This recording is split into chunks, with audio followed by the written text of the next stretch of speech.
Okay, we're going to do a review today for exam 1, chapters 10 and 11. And I'm going to take the review document, and I spliced the two review documents together so I wouldn't have to reload, and highlighted some things as usual. Okay, any problems or questions before we get started? Okay, everybody's backbenching today. Got your binoculars? Okay. Well, if you don't have any specifics, I'll tell you what, I'm going to start off with a fresh marker. Number 1. And these, I don't know why it ended up this way, but I restart numbering each time I go from easy to moderate to difficult. So I got to keep track here for us. Which of the following should have the lowest boiling? All right, so what do we have? We've got sodium sulfide.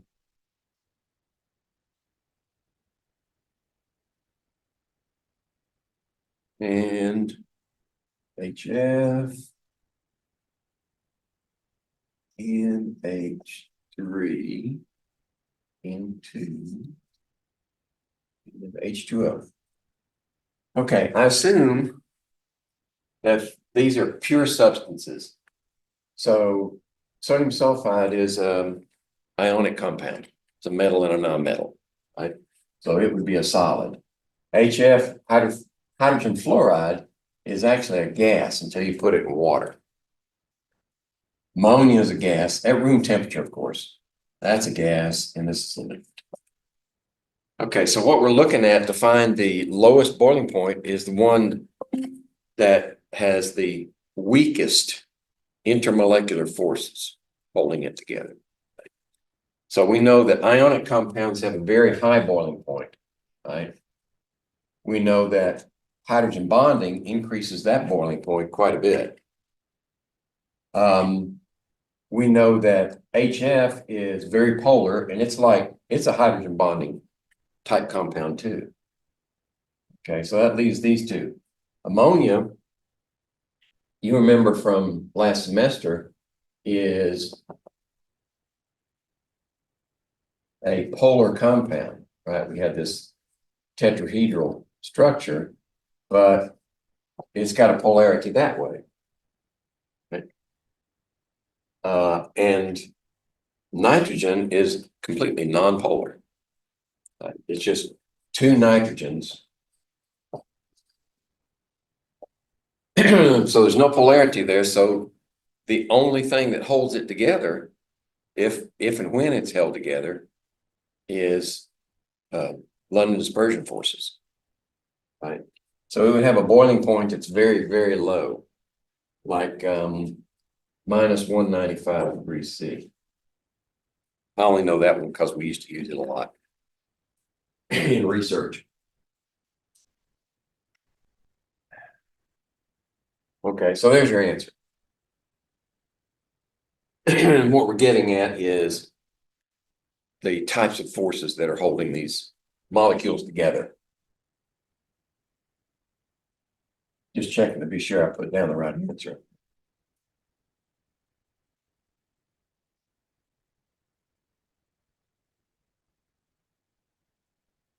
Right. Let's see what number 3 has to offer. When a water molecule forms a hydrogen bond with another water molecule, which atoms are involved in the interaction? And that's picture time.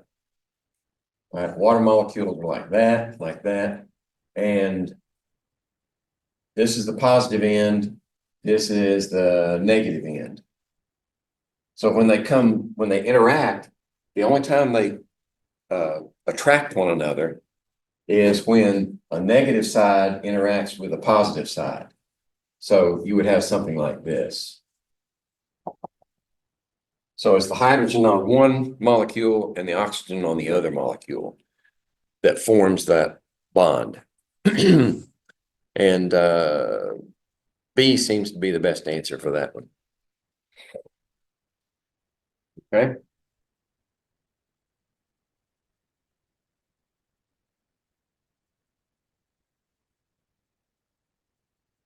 All right, moving right along. Let's see. Let's skip a few.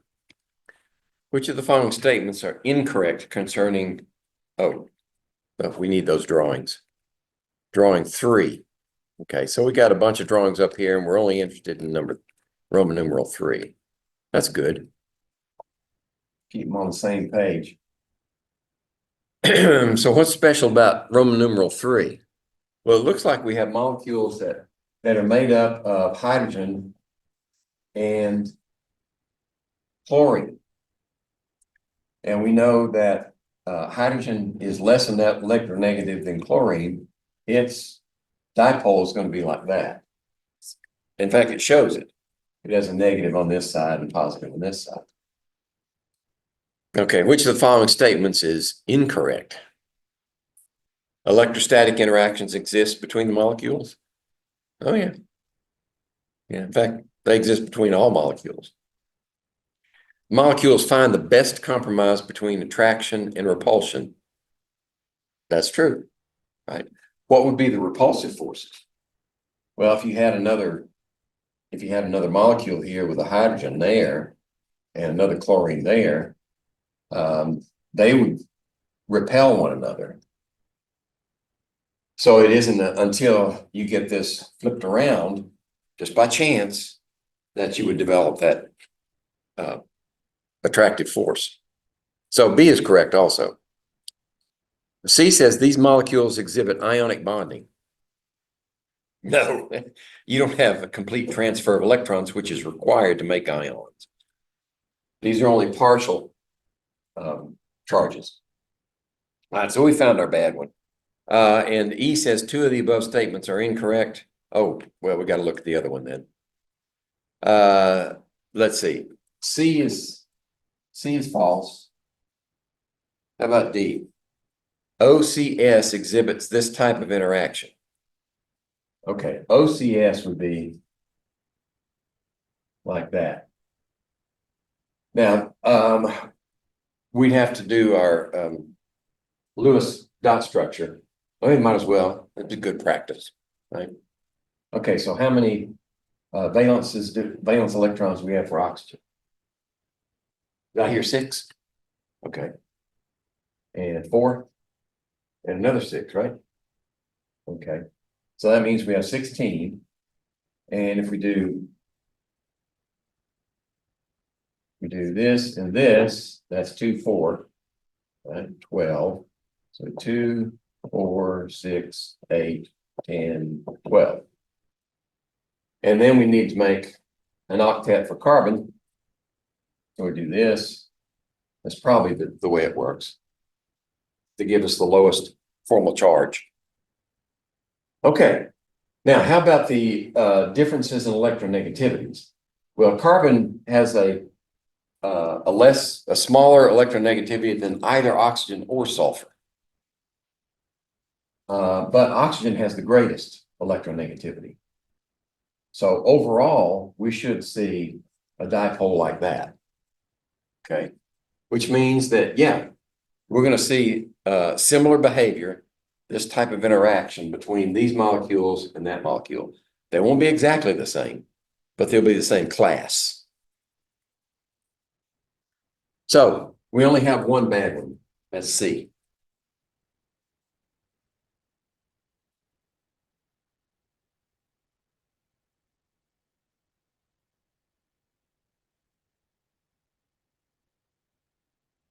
Yeah, up there. All right. 6. See what we got going with 6.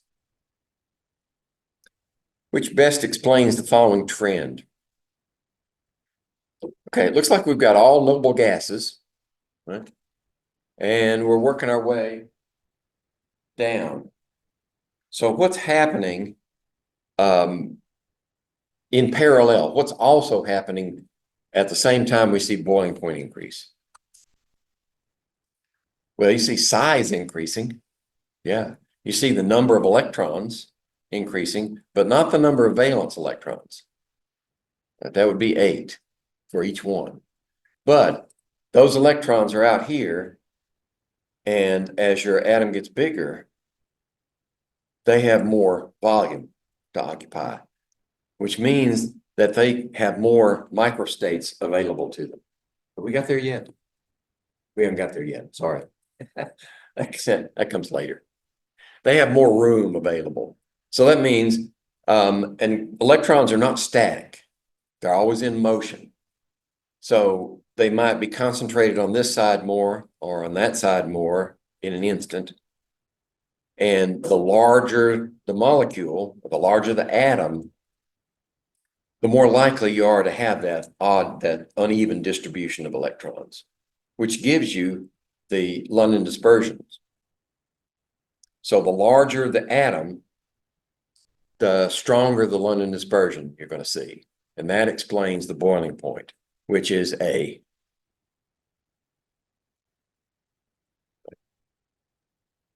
Everybody good with that? Okay.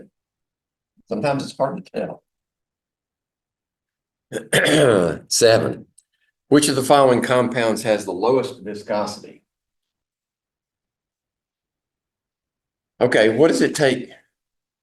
What does it take to determine viscosity? High viscosity means molasses in winter, right? Very slow flow. So that means stronger intermolecular forces.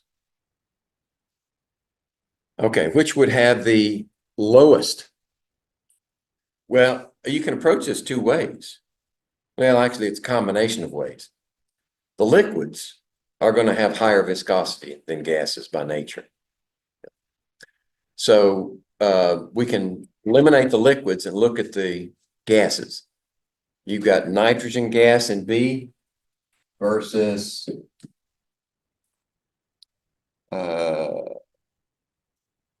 hydrogen chloride, both gases. Here we go again. Difference in available forces. These are London dispersion only. This one has not quite hydrogen bonding, but very polar. So this is a dipole versus London dispersion. This is going to have the lowest viscosity, nitrogen. It was fair soon. Oh, review. Yeah. Somewhere.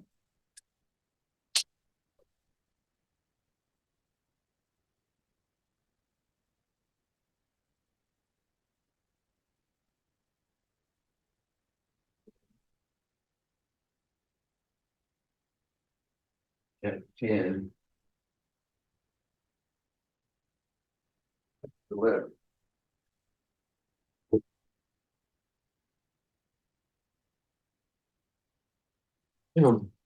Okay, so the answer is B, right? And nitrogen gas. I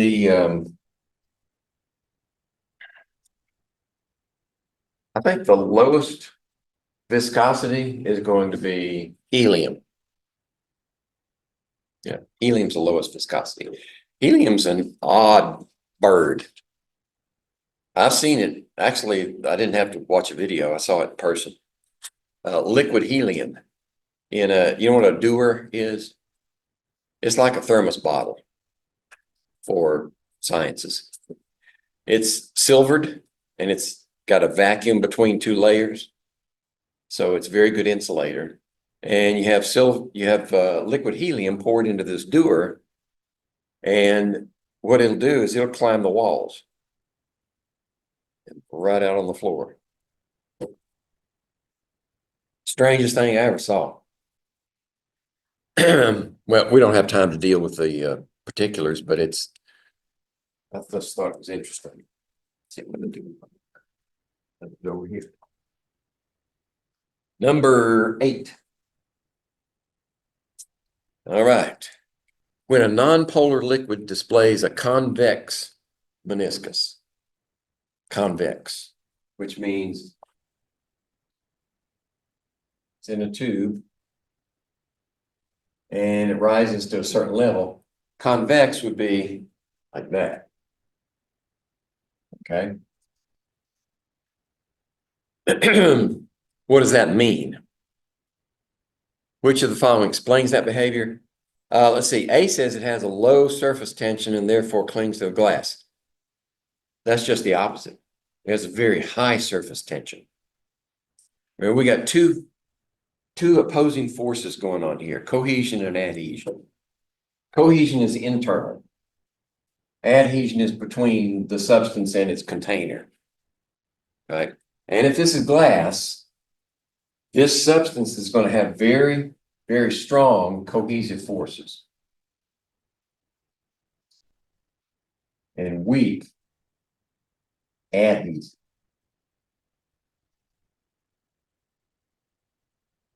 Unlike water, water would be just the opposite. Water has a strong adhesive force and a a weaker cohesive force. It's a balance between the two. So A would not be it. B says the cohesive forces are stronger than the adhesive. There you go. And since none of these is one possible answer, then we found our answer. We could waste time on the others, but I think you get the idea.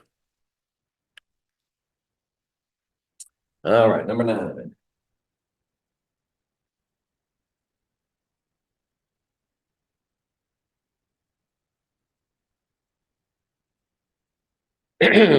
Which substance can be described as cations bonded together by mobile electrons?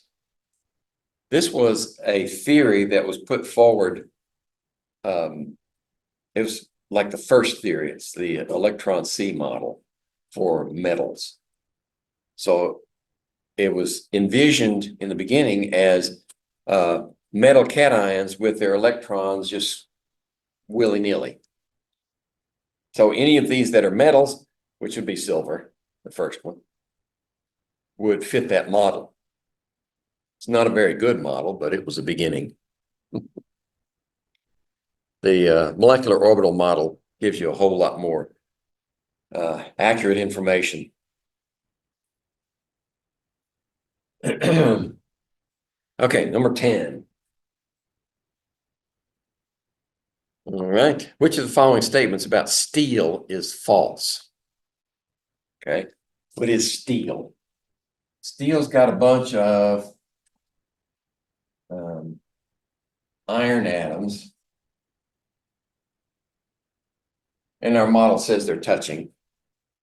And then every once in a while, somewhere between 0.5% by mass up to 1.5% is steel.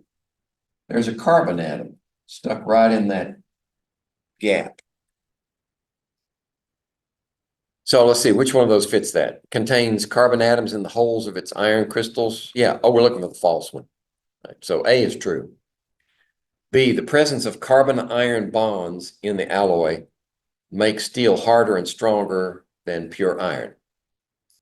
There is a bonding, yes. I'm not sure what kind of bonding, because it's a metal and a non-metal. C, pure iron is relatively soft and ductile because it lacks directional bonding. Well, yeah. My question is, what does that have to do with steel? That's pure iron, right? But it's not false. D says the amount of carbon directly affects the properties of steel. Yes, it does. Among other things, a whole host of other things that can affect properties of steel. Some steels, actually, steels are,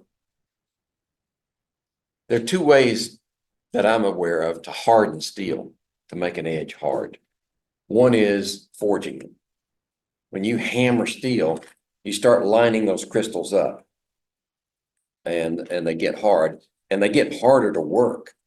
So that's why you'll see blacksmiths working steel, and then they'll stop and they'll stick it back in the coals and heat it up again because they can't work it anymore. It's just too hard. Even though it's red hot, it's still too hard to work. So they heat it up some more.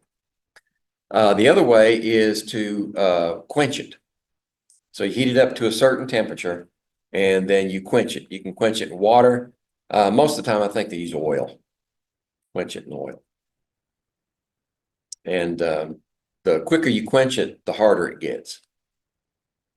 My dad used to tell me about his father, who was a farmer until the Great Depression wiped him out, and then he became a blacksmith. And he used to watch him make horseshoes. It was that far back.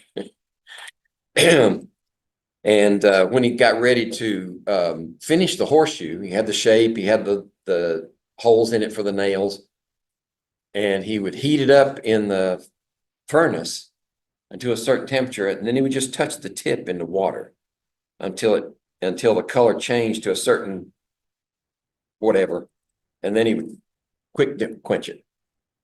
And he said that made a perfect horseshoe. Wasn't too hard, wasn't too soft.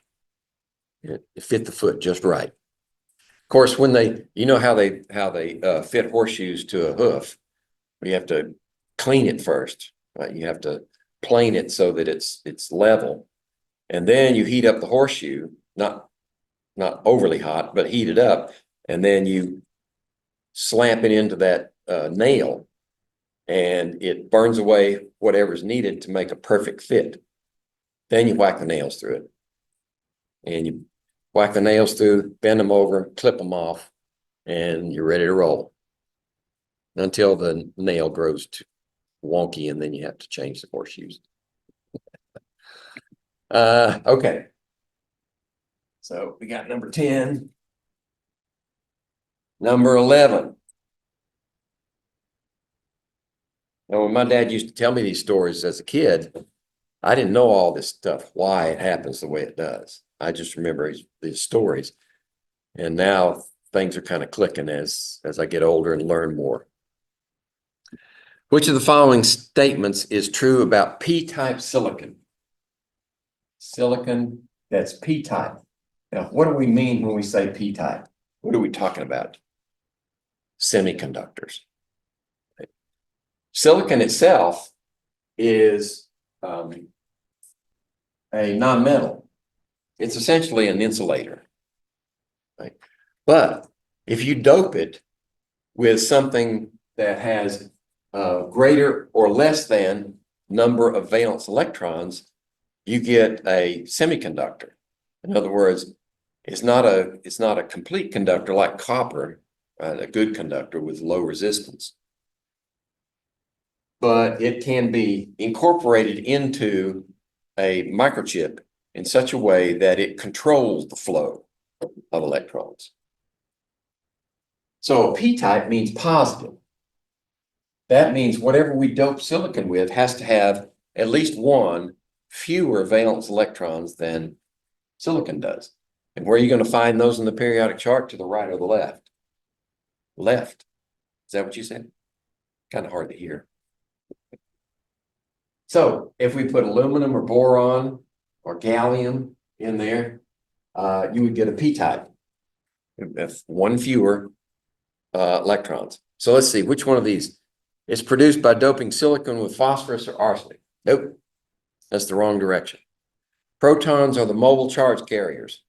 Nope, protons don't move. Those atoms sit. The only thing that can move is electrons. It does not conduct electricity as well as pure silicon. Well, that's false too. None of them are true. Shazam.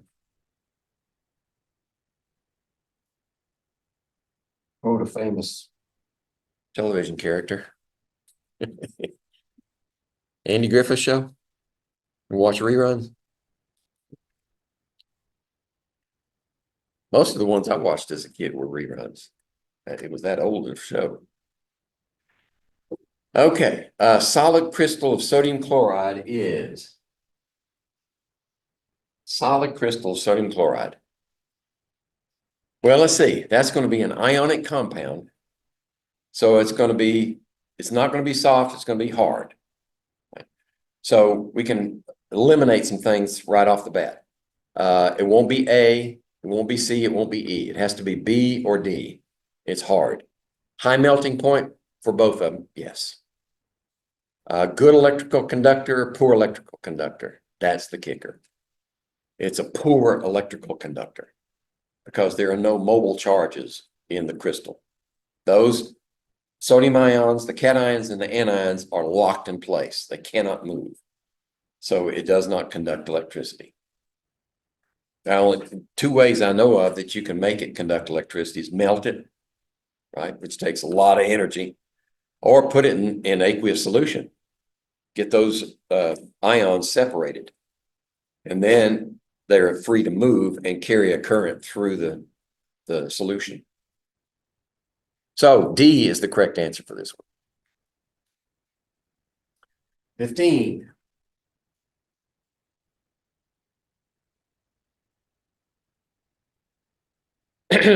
Which of the following has the highest melting temperature? All right. If you've got anything that's nonpolar in there, is going to be not a good candidate. So S8, sulfur, that's an allotrope of sulfur, but it's nonpolar because they're all sulfur atoms. P4 is an allotrope of phosphorus. It's also nonpolar. So C and E are out. Carbon dioxide is nonpolar. Remember when we drew that one last semester? Right, it's linear. Oxygen's on either end. The bonds are polar, but they cancel one another out because they're equal in opposite direction. Water has a reasonably high melting point because of hydrogen bonding. Right, its melting point is 0 degrees. But magnesium fluoride is an ionic compound. It will have a much, much higher melting point than any of those. Okay, so D is the answer. How about 16? Which are false? Diamond is a covalent crystal. Yep. Actually, a diamond with no flaws in it is a single molecule. It's got covalent bonds across any direction you go. So let's see. B, is it false? The size of a unit cell of lithium and cesium is the same. No, it can't be because they're different size atoms. Right? Lithium is small, cesium is big. So the unit cell for cesium is going to be much bigger than lithium. And they're in the same group. So it's likely that they have the same type of unit cell. That's not a guarantee, but it's more than likely they do. So B is false. None of the statements is false. E, all right, so we found the right one. C and D should be true. Molecular crystals usually have a low melting point. Yeah. Metallic crystals are usually good electrical conductors. Metallic crystals, yes. Because they've got, you can either invoke the electron C model, right? Or a better way is to use the molecular orbital model, where you have lots and lots and lots and lots of atoms. So the gaps between the molecular orbitals shrink and shrink and shrink down to just minuscule amounts. And the energy difference between the lowest occupied molecular orbital and the highest unoccupied, let's see. Oh, other way around. Sorry.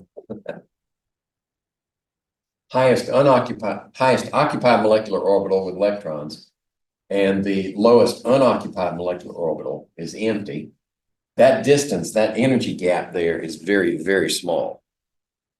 So it just takes a tiny push, and you got your electrons in this one, and they can zip to their neighbors. 17.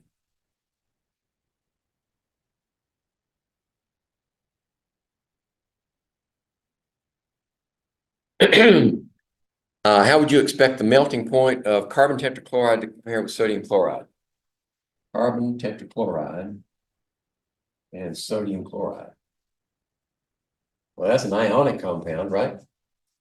This is a covalent, nonpolar.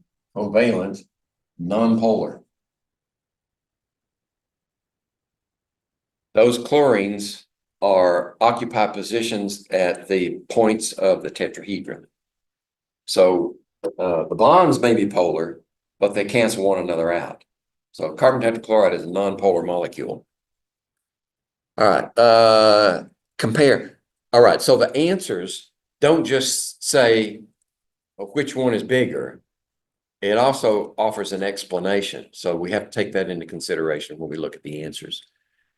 A, it should be lower because sodium chloride forms an extended ionic crystal lattice, whereas carbon tetrachloride is covalently bonded small molecule. That's a pretty good answer. It should be similar? No. Carbon tetrachloride, it should be higher? No. It should be lower. D, it should be higher? No. It's not possible to say anything about their melting points. Okay, so we found our answer. The best answer, right? It may not be a perfect answer, but it is the best one available. A. 19.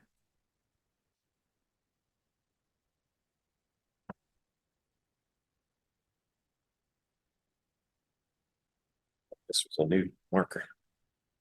At normal atmospheric pressure and temperature of 0 degrees, which phase of water can exist?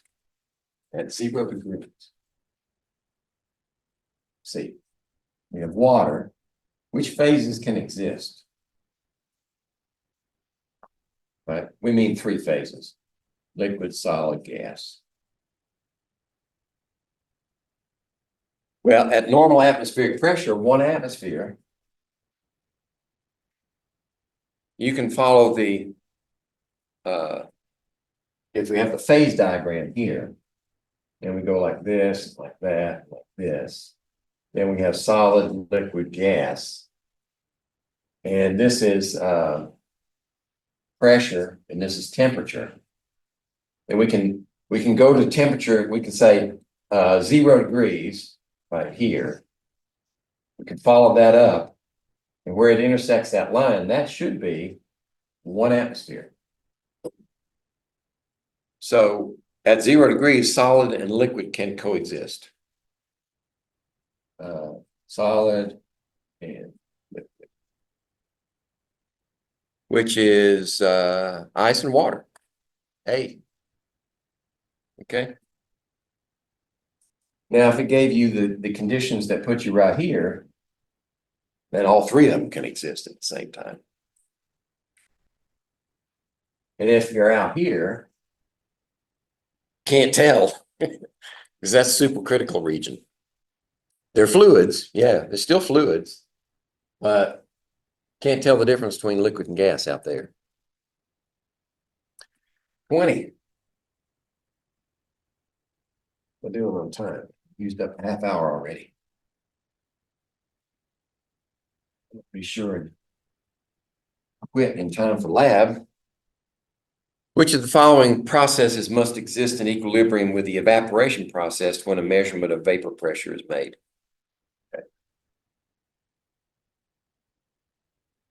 Okay. Vapor pressure. Let's see. What does vapor pressure mean? Our model is this flask, right, with a stopper in it. And we've got a liquid down here, and we've got a gas up here. So which processes exist in equilibrium?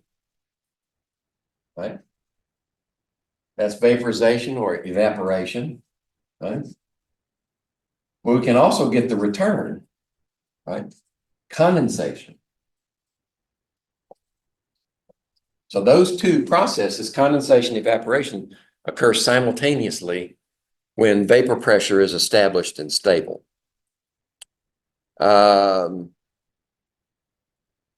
Evaporation, condensation, E. Okay. All right. We're still easy. None of these are giving you trouble, are they? No? Good. Okay, 21. You're given the following boiling point data. which one of the liquids would you expect to have the highest vapor pressure at room temperature? Remember when we talked about and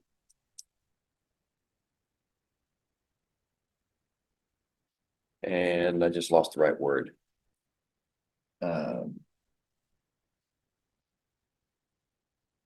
Proportion, direct proportional inverse.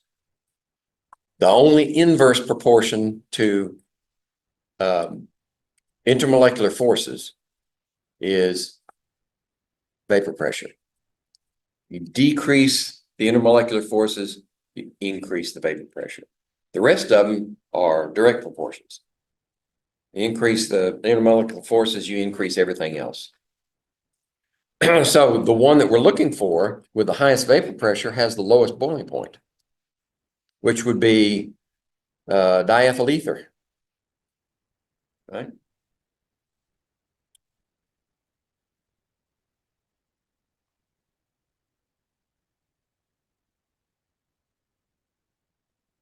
All right. Which one of the following decreases as the strength of the attractive intermolecular forces increase? I thought I just said that. The vapor pressure. Repetition. It's like those psychology exams. Have you ever taken any of psychology exams? You say, didn't I just answer that question? They ask the same question over and over again in different ways. I think just to be sure that they're getting an accurate answer from you about whatever they're gauging. 23. In which of the following processes will energy be evolved as heat? Evolve energy as heat. Okay, so we got, let's see, put gas up here, liquid here, and solid here. You go this way, this way, this way, or this way, this way, this way. If you go from liquid to solid, you're freezing. Right? Or if you go from solid to liquid, you're melting. If you go from solid to gas, you're sublimating. And if you go from gas to solid, you're depositing or deposition. If you're going from liquid to gas, you're boiling or vaporizing. That's that, because it maybe not be boiling, vaporizing. And if you go from gas to liquid, you're condensing. Okay, so which one of these are evolved as heat? Exothermic. When you go from gas to solid deposition, that's exothermic, negative delta H. When you're going from liquid to solid, that's freezing, that's exothermic. And when you're going from gas to liquid, that's exothermic. So which ones do we have to choose from? Sublimation? Nope. Crystallization? I'm not even sure what they mean by that. Vaporization? Nope. Melting? Nope. Crystallization, that must be. Okay, which one of these would be crystallization? Deposition? I said freezing. Freezing. Okay, okay. Yeah. Actually, it could be either one. You could go from liquid to solid to make a crystal, or you can go from gas to solid to make a crystal. Okay, so they're combining. So yeah, B. You're getting more order with a crystal structure, and that has to release some of the energy in order for those atoms or molecules to stop moving. At least that's the way I'd rationalize it. Okay, 25. I should have drawn that as a bigger picture, but kind of got scrunched in there too tight. Choose the correct statement about the diagram below. Okay, so we've got a phase diagram, solid, liquid, gas, Got a positive slope on the solid liquid interface. And we're told where the 1 atmosphere position is. Okay. The diagram is qualitatively correct for water. True, false. That solid liquid for water should be negative slope. Remember? It's strange that way. So it's not water. The diagram shows that the melting point of the solid increases with increasing pressure. The melting point. Where's the melting point? The melting point would be between solid and liquid. Well, does the melting point increase? Temperature increases as pressure increases? Yeah. Okay, so B is true. E says none of the above is true, so we found a true one. Diagram shows the triple point above 1 atmosphere. No, it's below. And the diagram could represent the phase diagram of CO2. No, if you follow that 1 atmosphere line across there, for carbon dioxide, it should go from solid to gas. It should sublime at 1 atmosphere. So that 1 atmosphere line should be down lower where you can cross from solid to gas. So that's not carbon dioxide. That line's too high. Okay, we found our answer, B. How about 26?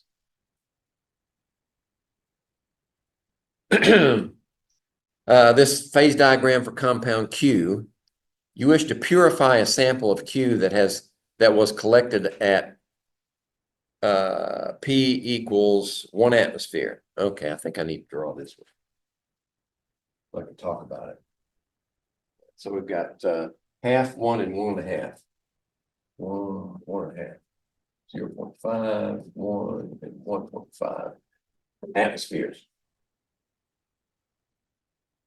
Okay, and across here, we've got temperature in K. And we're going out to about 300 here, and 200 and 100. And we're starting at 0, and we're going up to about here at just under 200. There. And then we're going from there up like this, and there, and then we're going up here like this. Let's take a kink. That's not unusual. Those lines don't have to be straight. They can have kinks in them. They can be curved. We just try to simplify it for you. Okay, so compound Q, you wish to purify a sample of Q that was collected at P1, at pressure 1 and temperature 100. So right here is where it was collected. Okay. But it's not pure. We want to purify it. And we want to purify it by sublimation. So we want to go from solid to gas. So if we kept it at 1 atmosphere and increased the temperature, we would go through from solid to liquid to gas. That won't do it. We got to get down here so we can cross over. So we got to decrease the pressure to maybe a half and then increase the temperature. So is there anyone that fits that? Lower pressure to 1/2. Okay. Here. C. And then increase temperature to 200. That'll do it. Right here. That'll sublimate the sample.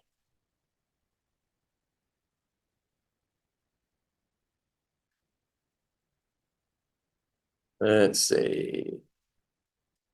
29.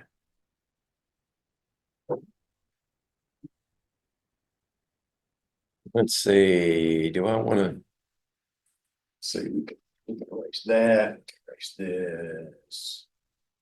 We can erase all that. Let's see if I even need to draw one.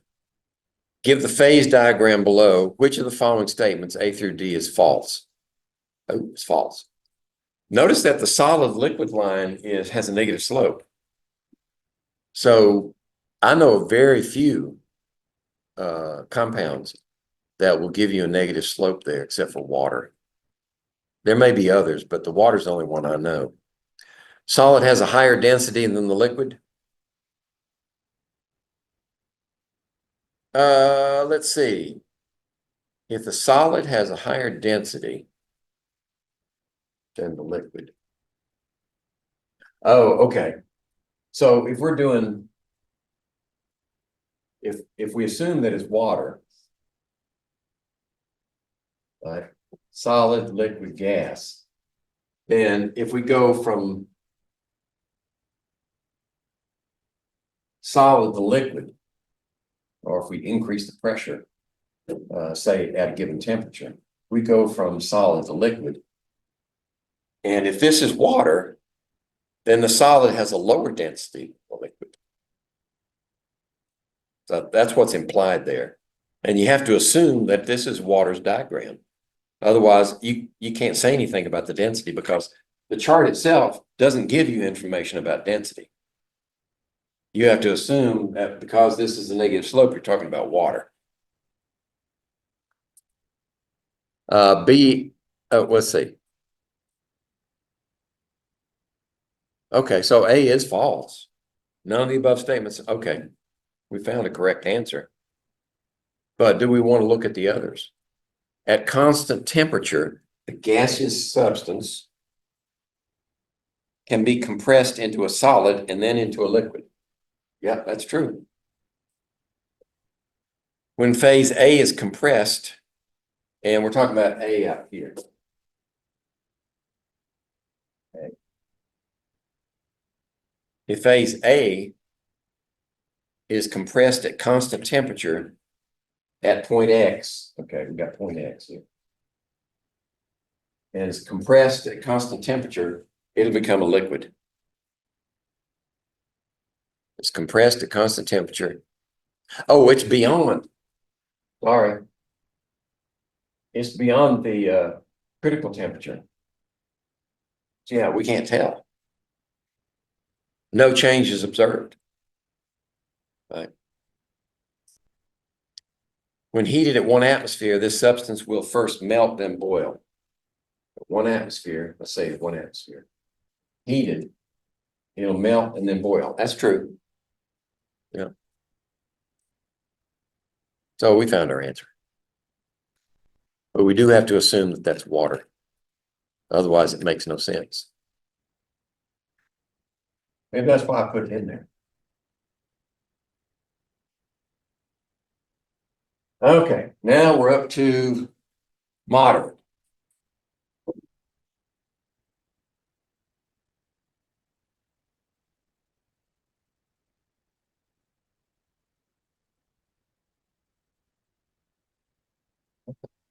Get that one. See if this one's better. And we're back to 1.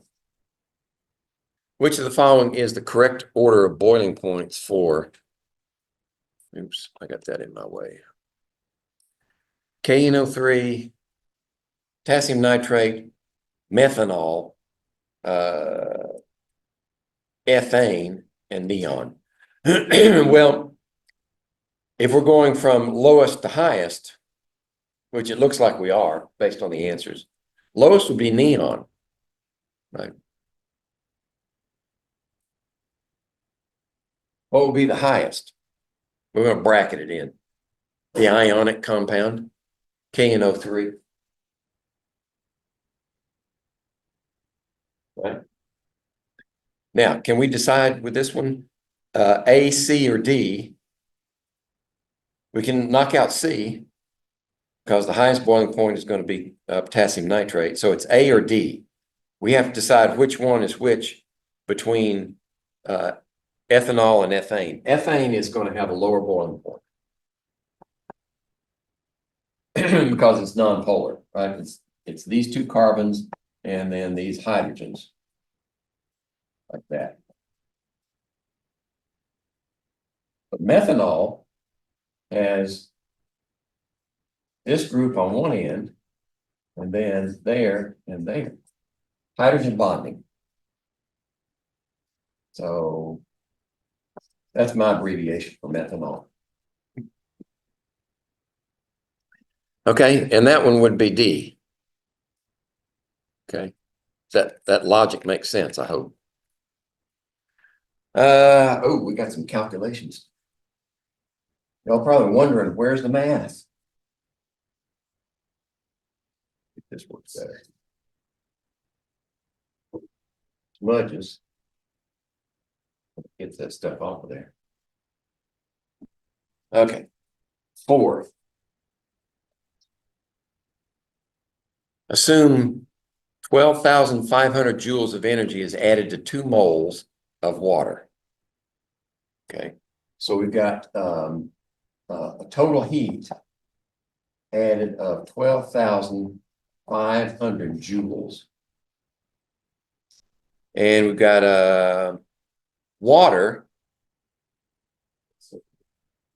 Water is 2 moles, which is equal to 36 grams. Is that right? Close. 18.01 for 1 mole, 36 grams for 2 moles. As an ice sample, this starts out as a solid. Okay. And we're at 0 degrees. So initial temperature equals 0 degrees C. The molar heat of fusion is 6.02 kilograms per mole, kilojoules per mole. All right, heat of fusion. We haven't talked about that. Heat of fusion is simply how much heat it takes at 0 degrees, when temperature doesn't change. At 0 degrees, how much energy does it take to go from solid to liquid? So if we look at our phase diagram, this, and we got heat added, heat's increasing this direction. And we've got temperature on this scale. Then we start off down here somewhere. Go like that, like that, like that, like that. This is solid. That's ice.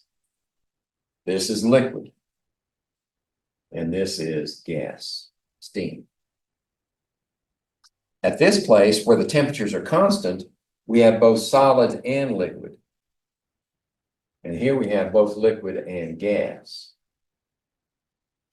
Okay.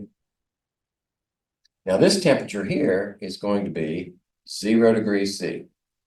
And this temperature is going to be 100 degrees C at 1 atmosphere pressure. Okay. So, the molar heat of vaporization is also given. The resulting sample contains which of the following? Okay, so we're going step by step. We're starting here at 0 degrees. So a certain amount of energy is required to change 2 moles from a solid to liquid. And once all of it gets to liquid, then we start heating it again.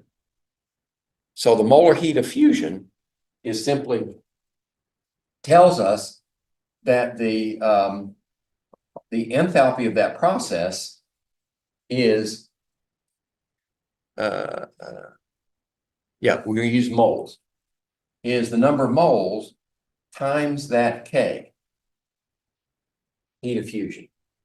So if we do that, we've got 2 moles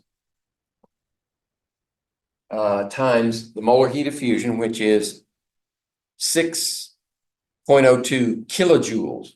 That's joules. Kilojoules is what?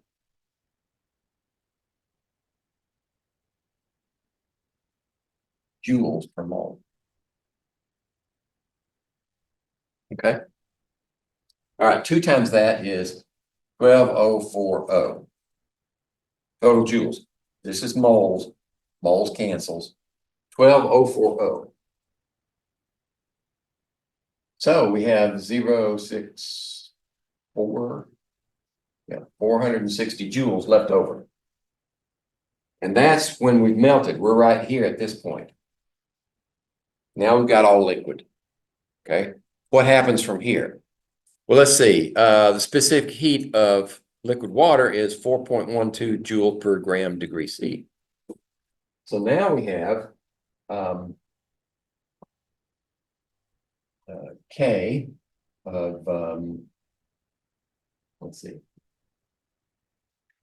Let's not use the smallest, use the big. K, and this is specific heat times grams mass. K times mass change in temperature. Look at the units of measure, that'll tell you what you need. Okay. So the change in temperature is going to be our unknown. If we say 460 here, joules, and this is 4.18 joules per gram degree C, and the mass is 36 grams, change in temperature, then we can solve that. This is a J. We can solve that equation and find out what's the change in temperature. If we get a change in temperature that's greater than 100 degrees, then we've moved into this section. He's trying to call me. Oh. Sorry, can't talk to you right now. Main class. Okay, so these two divided into that one. 460, 4.18, and 36 is change in temperature equals 3.1 degrees C. I think we're still, let's see, we're still liquid. Liquid only. Okay. Only water. Did I lose anybody?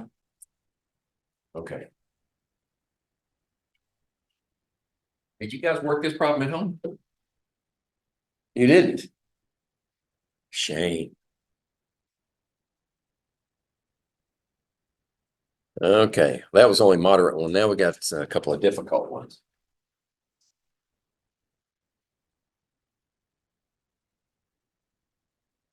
There, we can get rid of that. I think this was just a warm up for the difficult ones.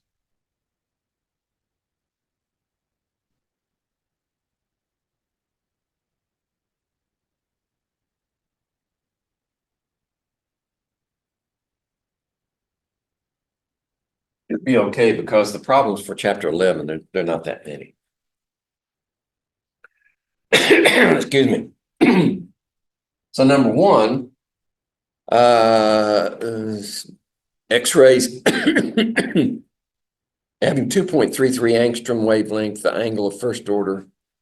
Okay, this is the Bragg equation. If you look up the Bragg in the back of your useful information, where is it? Here it is. Let's see. I'll be sure I put it in here. There it is. It's just below the middle of the middle column. 2d7.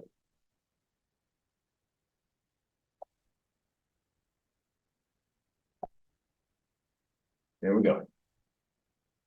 When it says order, that's what N is. So first order would be N equals 1. Wavelength is angstroms. The way the equation is written, the wavelength is given in angstroms.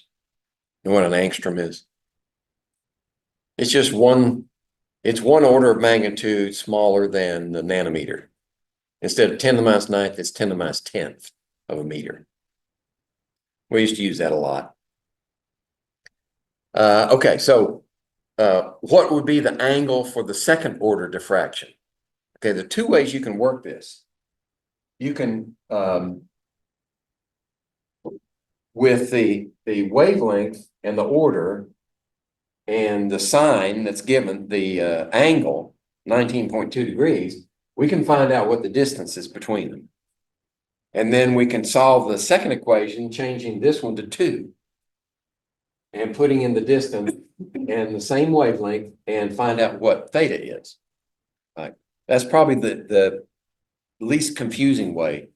The other way is you can assign variables and solve these two equations simultaneously, get one equation, and then just plug in the numbers and get your answer. But I think it'd probably be safer to do it the first way, wouldn't it? Okay. So for the first, we're solving for this one as our unknown. So let's solve for that first. Right? If we keep D on this side, which is now on this side, and then we put in lambda divided by 2 sine theta, right? 2 sine theta goes in the denominator and in lambda here. So that's 1. This is 2.33 angstroms. And then 2. And then sine, the angle for the first one is 19.2 degrees. Okay. So that's our distance. And the distance is actually, the distance is going to be the same units as the wavelength. So if you use a different value for wavelength, like nanometers, then the distance will be in nanometers. Okay. It'll work either way. So 2.33 and divide by 2, and then 19.2, and I need to find my sign here. So there's a sign, and divide that into it. So the distance is 3.54 angstroms. Okay. Now we solve that same equation, only now instead of for D, we're going to solve for theta. So let's say sine theta on this side, we put 2D over here in lambda over 2D. And that gives us for second order. Yeah, second order. Same wavelength. And then 2, and then 3.54 angstroms. There we go. This doesn't go all the way. This only gives us the value for the sine.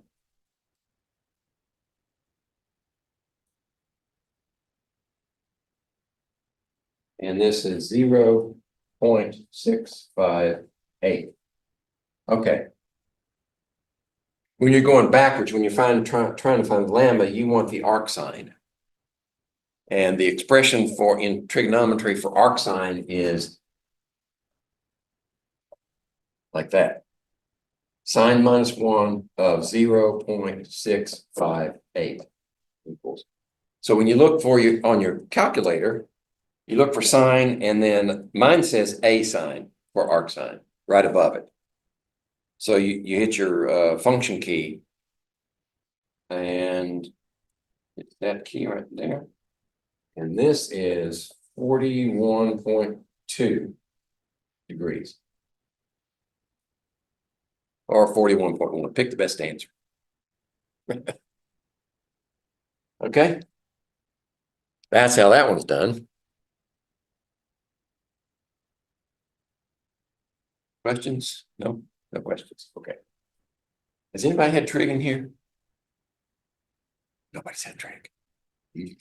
Sorry. Do you know what sine, cosine, and tangent mean? To get that a little bit in math class? Okay. Remember the right triangle? Go back to the right triangle. Like this. Let's see. That. So this is your angle. And let's say this is opposite. This is adjacent. And this is the hypotenuse. So the sine of theta is the opposite over the adjacent.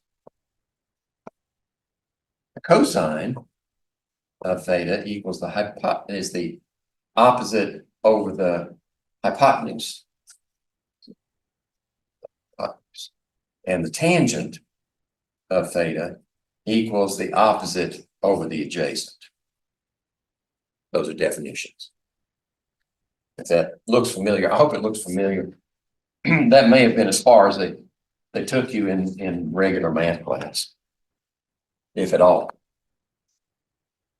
Anybody gonna take trig? No? Okay. Well, in that case, just learn how to find those answers on your calculator. Okay, number 2. Chromium metal crystallizes as a body-centered cubic lattice. Okay.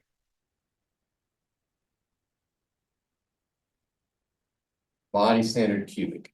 So we have atom here. These are all chromium atoms. There and there at the apexes. So you have 8 of them. And then there's a body-centered. So there's one right in the middle.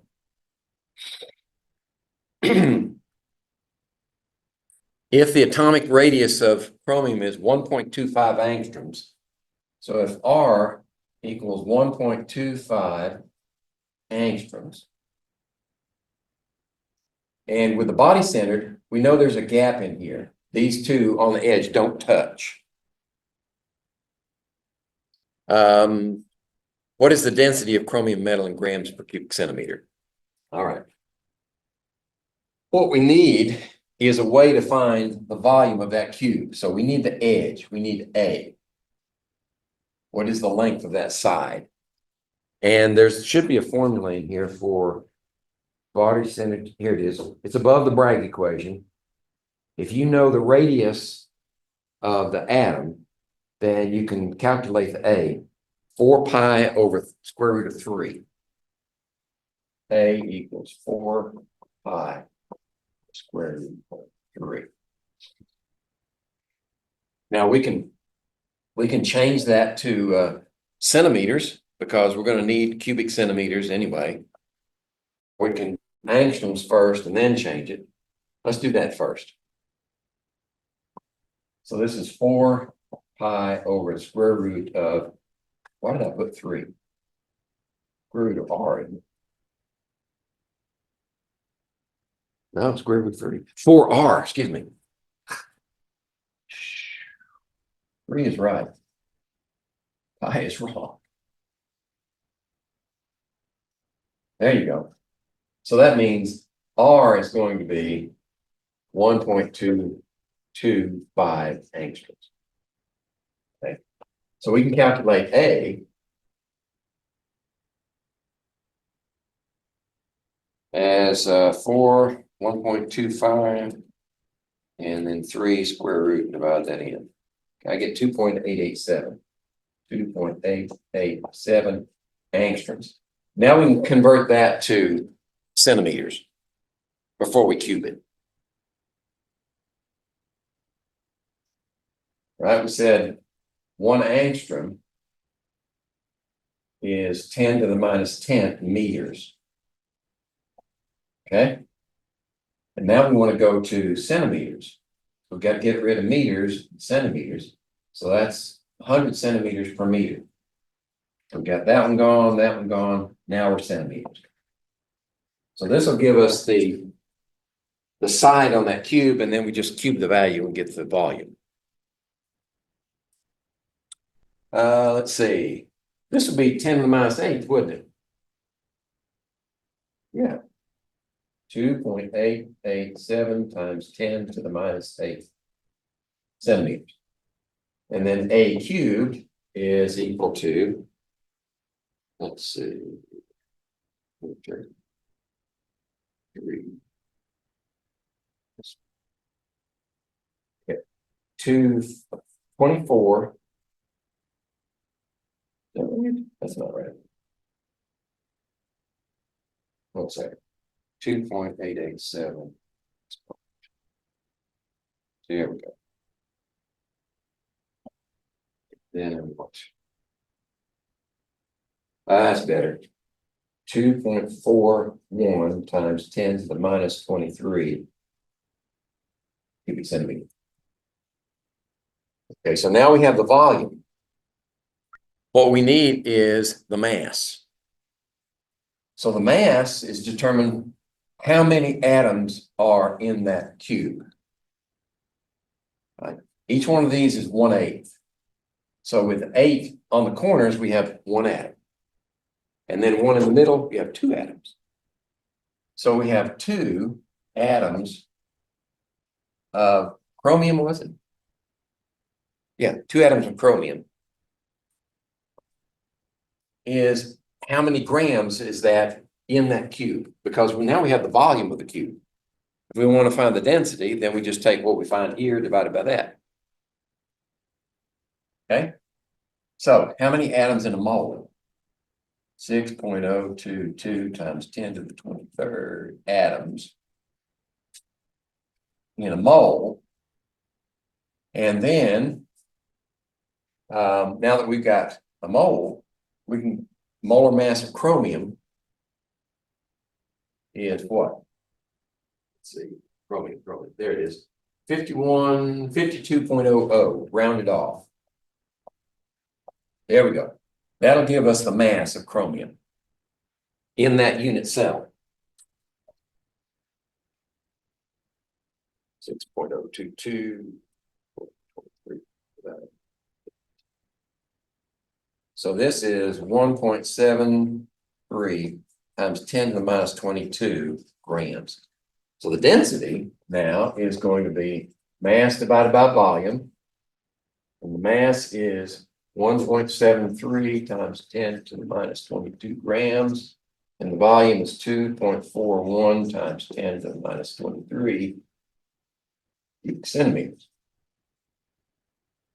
Okay, they're still in my calculator, so all I have to do is hit the divide key. And that's not right. Let's do it the long way. Just see, I asked myself the question, does it make sense? No, the answer didn't make sense. So we're going to go back and do the calculation here. Exponent 2, 2.41 exponent 3 changes. That's better. 7.18 grams per cubic centimeter. B. Okay. I know that was a long way around, but we break it into smaller pieces. We know what density means. So we had to get the volume of the cubic unit cell. Then we had to get the mass of chromium in that unit cell. That's all we had to do. Answer the question. There's some other examples in there. Now we're going to go to chapter 11. So we don't run out of time.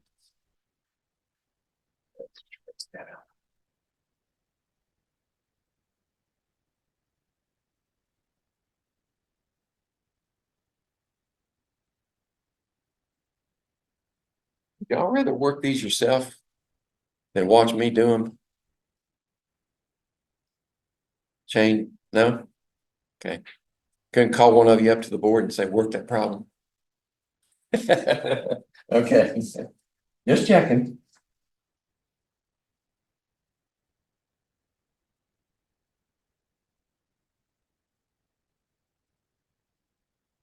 Okay, chapter 11.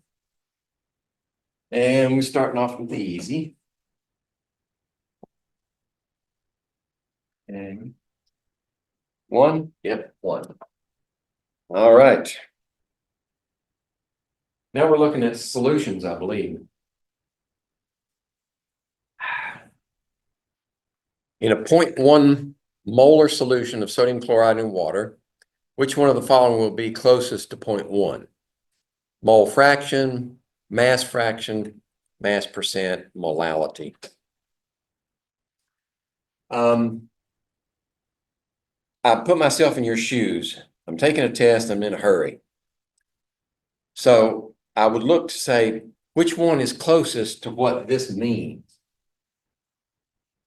that equals 0.1 mole of sodium chloride per liter of solution. So if you have a dilute solution, the density is going to be very close to that of water. So how much would 1 liter of water weigh? What would its mass be? Pretty close to 1 kilogram, wouldn't it? Well, that's 0.1 molal, 0.1 mole per kilogram of solvent. And this is liter of solution. That's why I said, if it's a very dilute solution, then these are essentially the same, which means that molal and molarity are very, very close, especially for dilute solutions, as long as they're at the same temperature, right? Because this one will change with temperature and this one won't. Okay. So the simplest way to do that one is just go straight to molal. That's the best answer. I think I have some previous semesters recorded for doing those other calculations, mole fraction, mass percent, but they're nowhere near this value. That one's the closest.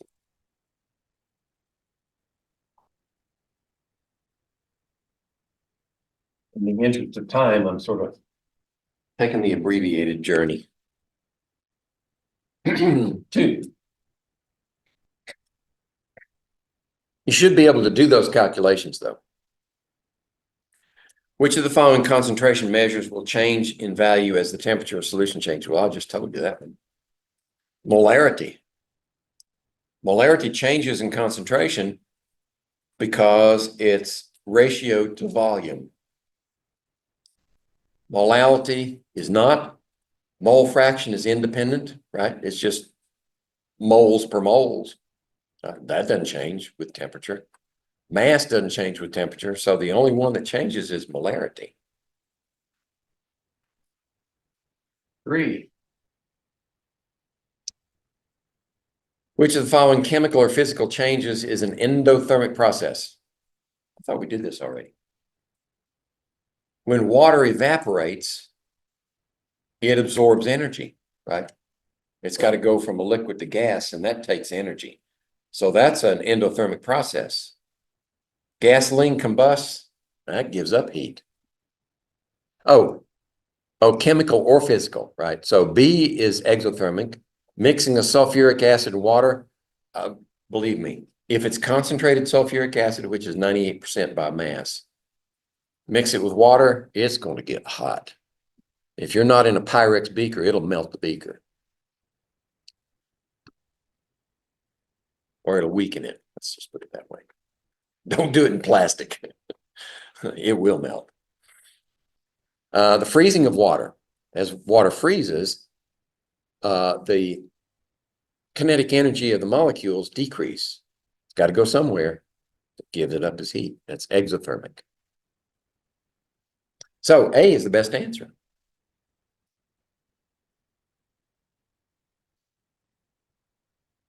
4. Which statement about hydrogen bonding is true? Right? What do we mean by hydrogen bonding? Well, we've got an electronegative. It could be attached to something. An electronegative atom attached to, covalently attached to hydrogen, which gives us a very, very polar bond. Right? This is like that. Now, X can either be fluorine, it can be oxygen, or it can be nitrogen.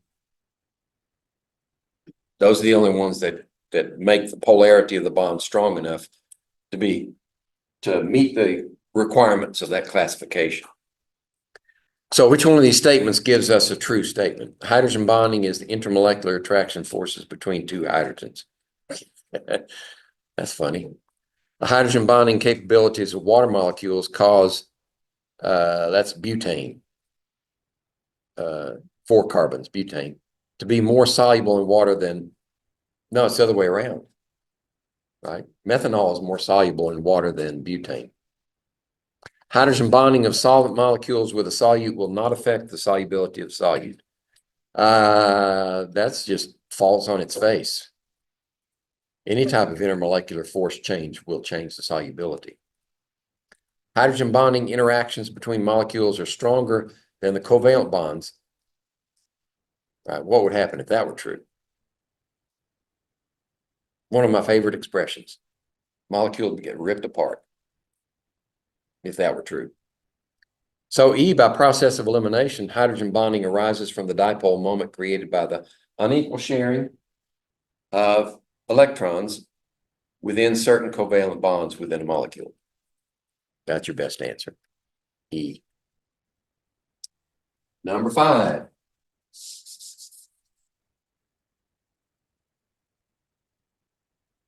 Let's clean away some of the shadow.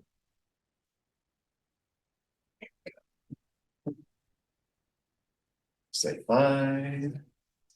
Okay. Which of the following favors the solubility of an ionic solid in a liquid solvent?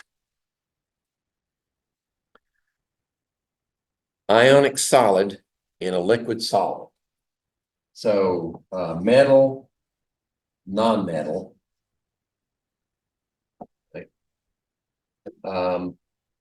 would have to yield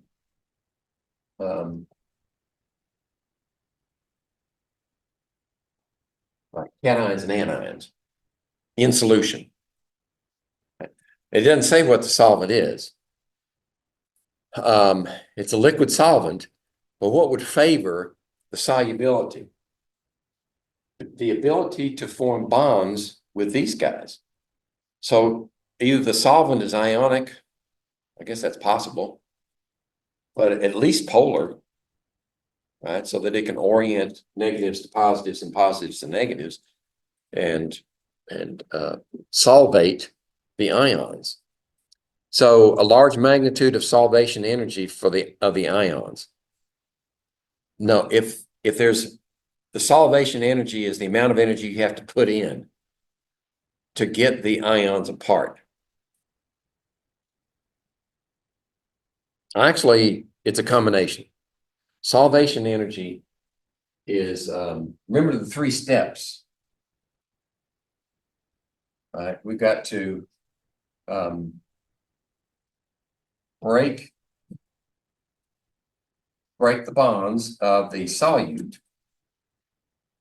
You got to break bonds of the solvent. And then we have to form bonds between the two. Okay. What's meant by solvation energy? You know, I think there's another problem in here that works on that one. Solvation.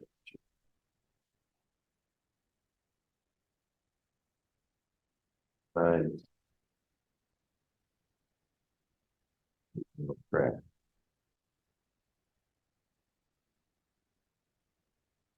Yeah.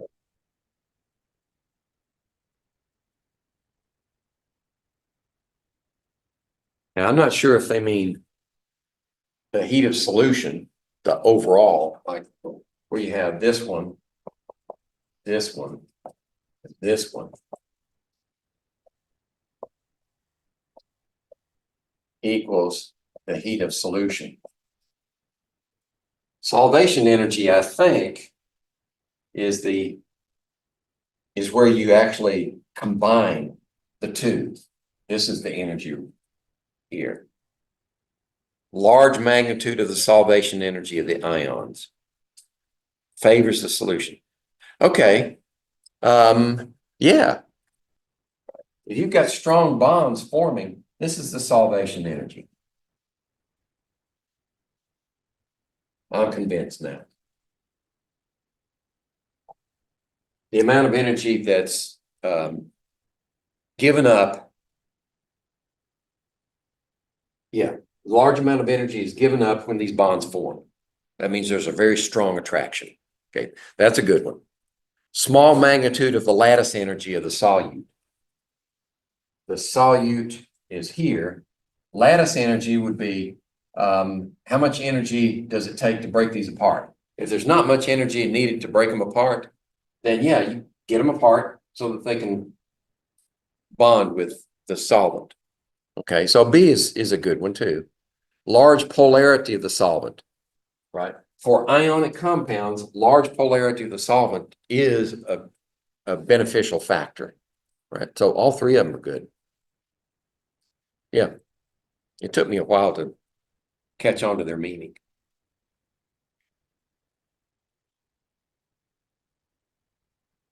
I'd be better at it if I taught the same course every semester. Then it wouldn't fade.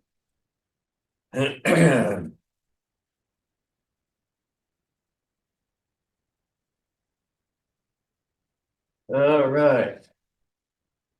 Let's see, what have we got here? Oh, this one is not easy. I'm not sure how it ended up in easy, but this one's not easy. Let's see, 9:30, and we've got till 10:25. Okay, I think we got time to do this one. Solid potassium fluoride has a lattice energy of -804 and a heat of solution in water of -15 kilojoules. Rubidium fluoride has a lattice energy of that, and heat of solution is another one. Which salt forms stronger attractions with water? We have to understand what's going on here. And we go back to our model. The heat of solution, okay, can be broken down into these three steps, like we did before.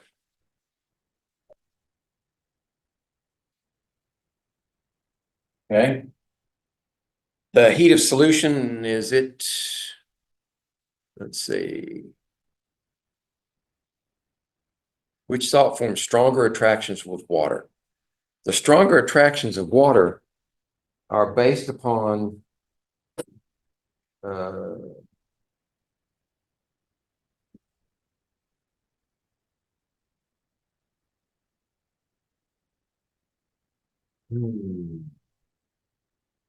if we're just talking about the attractions of water,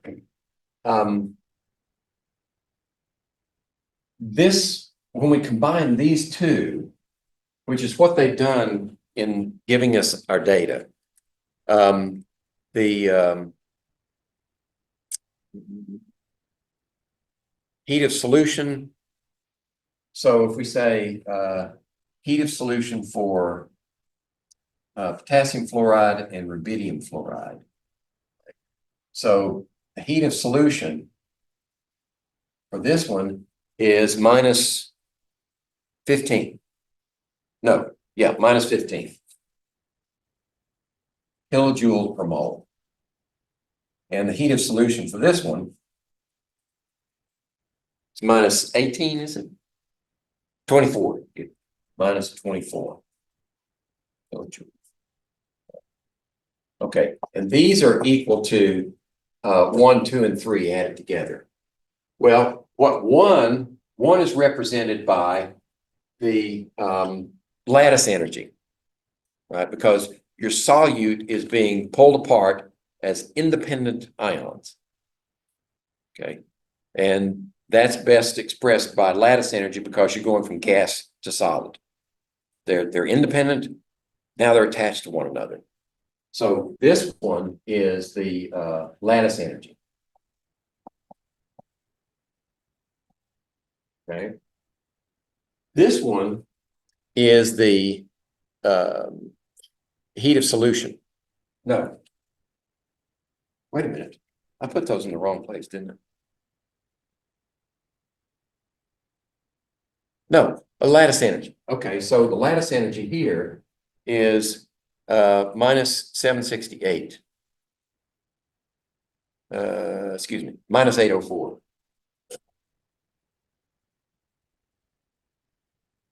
And this one is -768. Okay.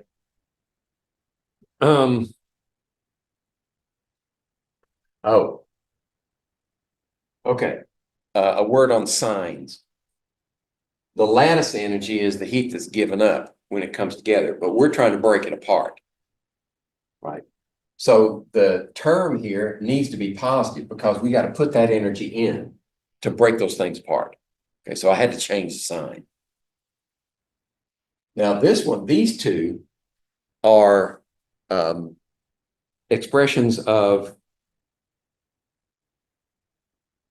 solvent expansion, which is another way of saying make a hole. And this one is the actual solvation. Okay. Now we're talking about water here, aren't we? Yeah, water. So this is going to be the same for both of them, right? So this term here, this delta H2 plus delta H3, if we find out what that is, we can assume that it gives us clues to the attraction with water. That's the question. Which salt forms stronger attraction with water? Because it includes this, that's the same for both of them, then the only difference between the two is going to be that. So if we solve for just these two, like that, then we'll get our answer. So this one comes to this side and leaves this as a term on that side. So that becomes negative on this side, and a negative 804, 804 and 15 gives us, and this value then is going to be minus 789 kilojoules per mole. And this one is going to be minus 24 and 768 minus 792. This one is minus 792 kilojoules per mole. So the stronger attraction is the one that gives up more heat when they come together. That's why rubidium fluoride. Let's see. Wait a minute. Did I make a bad calculation? Is that 804 KF? Yes. 15? Yes. Okay.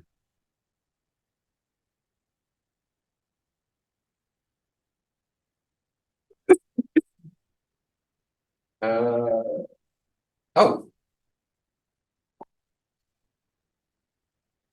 that was right, but I did this one wrong. 809 becomes negative on that side. 809, 15, 824. The argument's still the same. The more negative means the stronger attraction because it gives up more heat when they come together. And we don't actually know which is which here, but we can see the difference that potassium fluoride has a stronger attraction with water because it gives up more heat as solvation. Okay. All right. That looks like a extra credit problem. And problem with extra credits is you got to show me your work.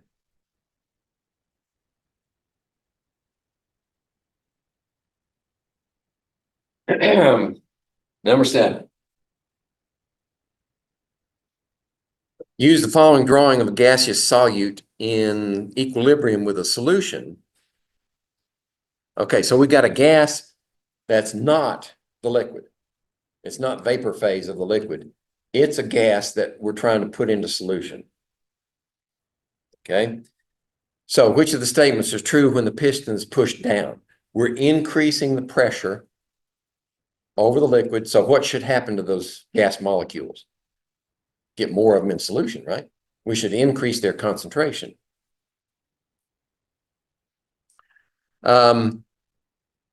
This will cause the pressure of the gas to increase. Okay, that's part of the statement. Increase. So we can cancel B, we can cancel D. So it's either A, C, or E. The pressure of the gas is going to increase, and the concentration of the dissolved gas goes down? No. C, concentration gas goes up? Yes. And let's see. Excuse me. A through C is pressure, D and E is volume. Cause the volume of gas to decrease? Yes. And the concentration of the dissolved gas to go down? No, that's wrong. Concentration will go up. Okay. So our best answer is C. Kind of confusing if you don't read every tiny word. 8.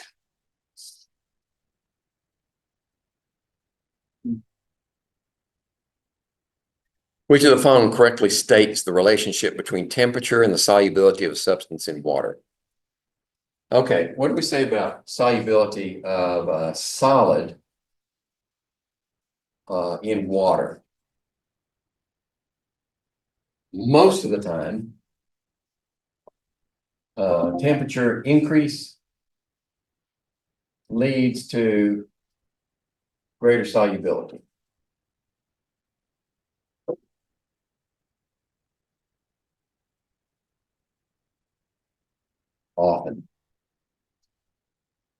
Often increase, not always.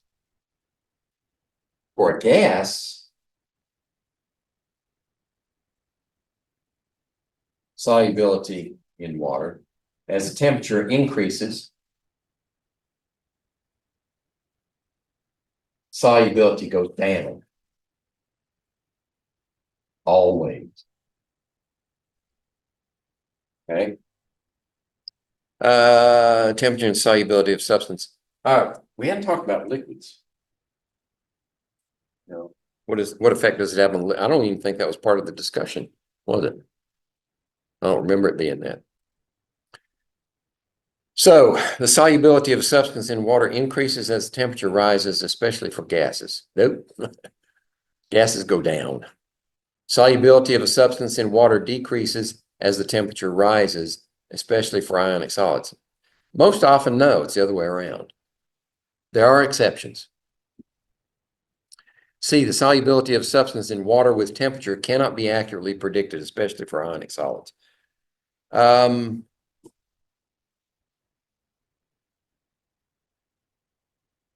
Okay, C is almost there. What does D say? The solubility of a substance in water decreases as the temperature lowers, especially for gases. No, that's wrong. So since neither A or D is correct, then our best answer is C.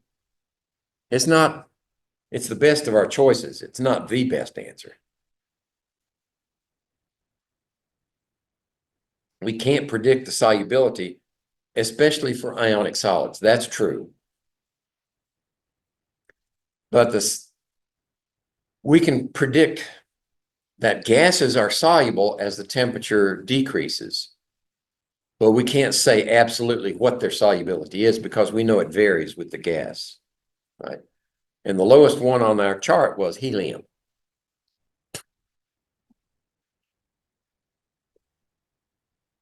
And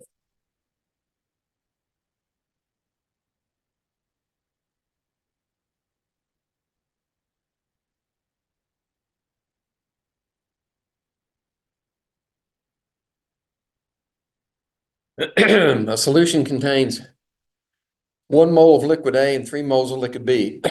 This solution has a vapor pressure of 314 torr at 25 degrees. At 25 degrees, liquid A has a vapor pressure of 265 and liquid B has a vapor pressure of 355, which is the following is true. Okay, so they're saying, all right, we've got 2 we've got two volatile liquids with different vapor pressures of pure substance. So when we put them together, the vapor pressure of one is going to be decreased and the vapor pressure of the other is going to be decreased, and they should meet somewhere in the middle. So if they're ideal, let's see, this is 0 to 1 mole fraction for A, and this is 0 to 1 mole fraction for B. So as A increases, its vapor pressure goes up like that. And as B increases from left to right, it goes like this, for instance. Okay. So as the mole fraction of A increases, the mole fraction of B has to decrease. So its vapor pressure drops while A goes up, or if we go this way, as B increases, A goes down. If the solutions are ideal, then that's going to be the combined vapor pressure of both of them, connecting those 2 points. Okay. If we get a positive deviation, then there's a repulsive force between the two. If they're ideal, then they're essentially the same in polarities. But if there's a strong attraction between A and B, when you put them in solution, you're going to get a concave deviation. Okay, now here with the real data, how are we going to determine that? Well, if we have 1 mole of A and 3 moles of B, so let's see, our solution has 1 mole of A and 3 moles of B. The solution has a vapor pressure of 314 torr at 25 degrees. 314 torr. So there's more B than there is A, so it's going to be over here somewhere. So let's say it's a ratio of 3/4 B and 1/4 A. So let's say about right here is going to be our ratio of 1/4 A and 3/4 B. So there's our measured value at 314 torr. Okay. The separate liquids, A has a vapor pressure of 265. The separate liquids, excuse me. Pure A has 265. So this is 265 for pure A, right? And pure B has 355. So it's on this side. So we'll come up here, 355 for pure B. Okay. All right. Which of the following is true? Positive deviation, negative deviation, or ideal? Well, let's see. What would the vapor pressure, the actual vapor pressure be? It's the mole fraction of A times its pure A plus the mole fraction of B times its pure B. Okay. So what's the decimal equivalent here? This is 0.25 mole fraction. This is 0.75 mole fraction. Correct? Okay. So A is going to be 0.25 times its pure, which is 265, plus 0.75 for B times its pure, 355. Okay. So let's do our calculation and see what that value should be. This is if it's ideal. 0.25 times 265 And 0.75 is 355. Add those together and I get 333 torr. Okay. Ideally, it will be 333 torr. Should be up here. So we have a negative deviation from Rayot's law. That's B. Okay.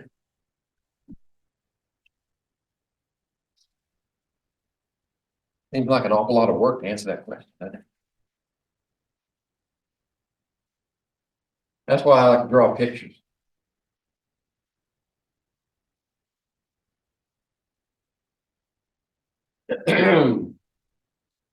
Ten, 12. We should be able to answer this one without any trouble. A cucumber is placed in a concentrated salt solution. What will most likely happen? Water will flow from the cucumber to the solution? Well, yeah, because the solution is hypertonic, right? Which means there's not enough water. It's going to draw water out of the cucumber cells. So they're going to shrink. That was easy enough. 13. Osmotic pressure depends on all but which of the following? All right, what's our formula? Osmotic pressure, pi, equals, let's see, molarity, temperature, right? Let's see. Molarity, temperature. I'm missing a term. Put it in useful information. That's good for me too. Let's see, where's my pi? Pi.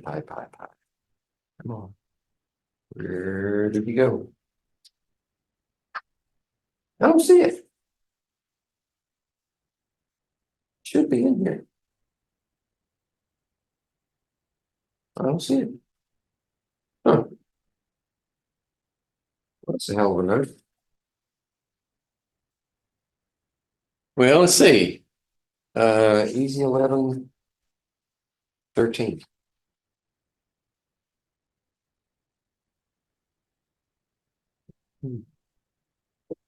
R. Duh. Left out the gas constant. There we go. I should have put that in useful information. If it's not on the exam, just ask me. I'll give it to you. Okay. Depends on which of the following? Atmospheric depends on all but which? Atmospheric pressure. There's no pressure term in there. Right. So A is false. So that means the rest of them should be the molarity. Yep. Temperature. Yep. Ratio of moles of solute to solution volume. That's the same as molarity. Right. So A is the one that's not in there. It doesn't, pressure, atmospheric pressure has no bearing on osmotic pressure.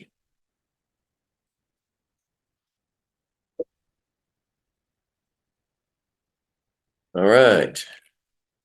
14. Shaving cream is an example of which colloid type?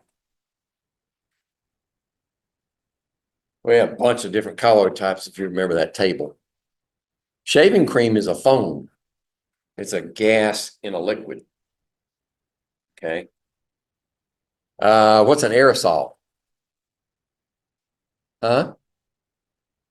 Oh, no, not an example. What does it mean?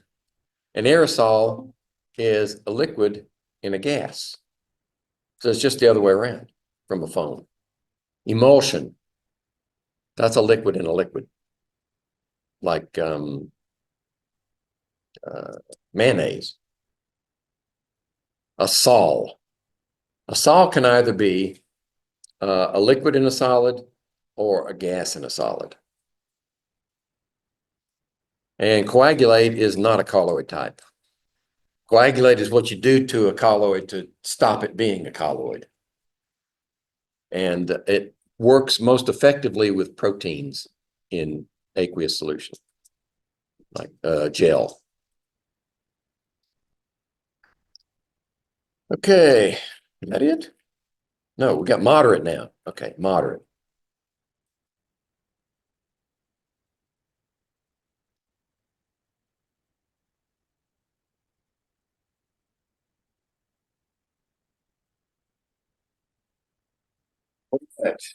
Number 3. A 0.2 molar solution of a solute X in benzene displays an osmotic pressure given by the formula. Pi equals 0.1 RT. Okay. 0.2 molar solution, 0.2 molar solution. Osmotic pressure equals 0.1 RT. Right. So this is the molarity term.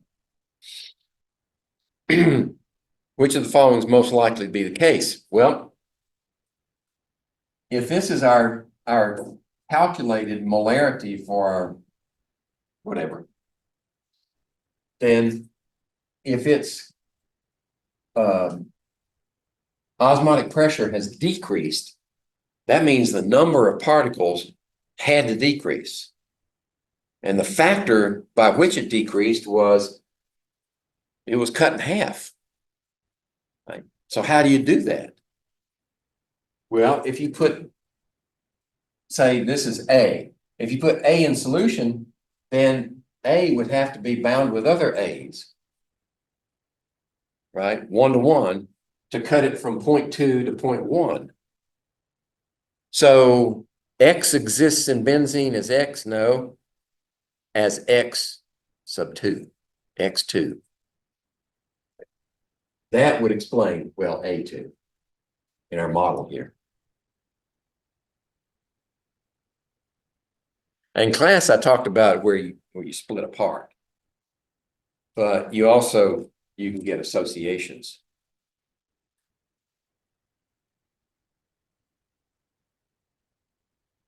I guess in that case, the Van Hoff correction factor, instead of being a 1, 2, 3, it would be a half, be a 0.5. Okay, which of these solutions, 0.1 molal sodium chloride, 0.15 molal glucose, and 0.1 molal calcium chloride would have highest vapor pressure, lowest boiling point? Okay, so we got 0.1 molal sodium chloride. We got 0.15 glucose, 0.15 molal glucose, and 0.1 molal calcium chloride. Okay. And we're looking at vapor pressure, and boiling point. We want the lowest boiling point and the highest vapor pressure. All right. So in solution, what do we have here? We have 0.2 molal ions. Okay. Here we don't have ionization, so it's the same molal in solution.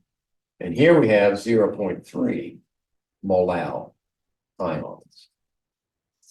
Okay. So the highest vapor pressure is going to be the one actually with the least attraction. See, these are ionic and ionic. This is the only attractive factors here. These would be ionic dipole. This would be dipole-dipole. And it's also the lowest concentration. So the vapor pressure is not going to be depressed as much as with the others. So this would be the highest vapor pressure. Lowest boiling point would be the one boiling point elevation is higher concentration. So lower concentration will give you a lower boiling point, and that's this one also. Okay. Let's see. 5 is based upon the same thing. Well, now we want the lowest vapor pressure. Lowest vapor pressure. And highest boiling point, I think. Let's check to be sure. Oh, no, lowest. Okay. Well, lowest is still this one. But the highest is going to be the one with the highest concentration. So calcium chloride will be the highest, which will be C, with glucose as the lowest boiling point. Lowest vapor pressure, lowest boiling point is here, lowest vapor pressure is there.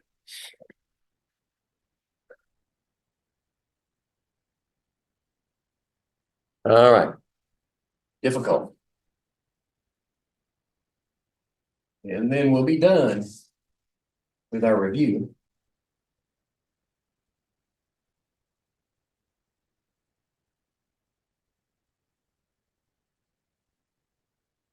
And go and start down at 2.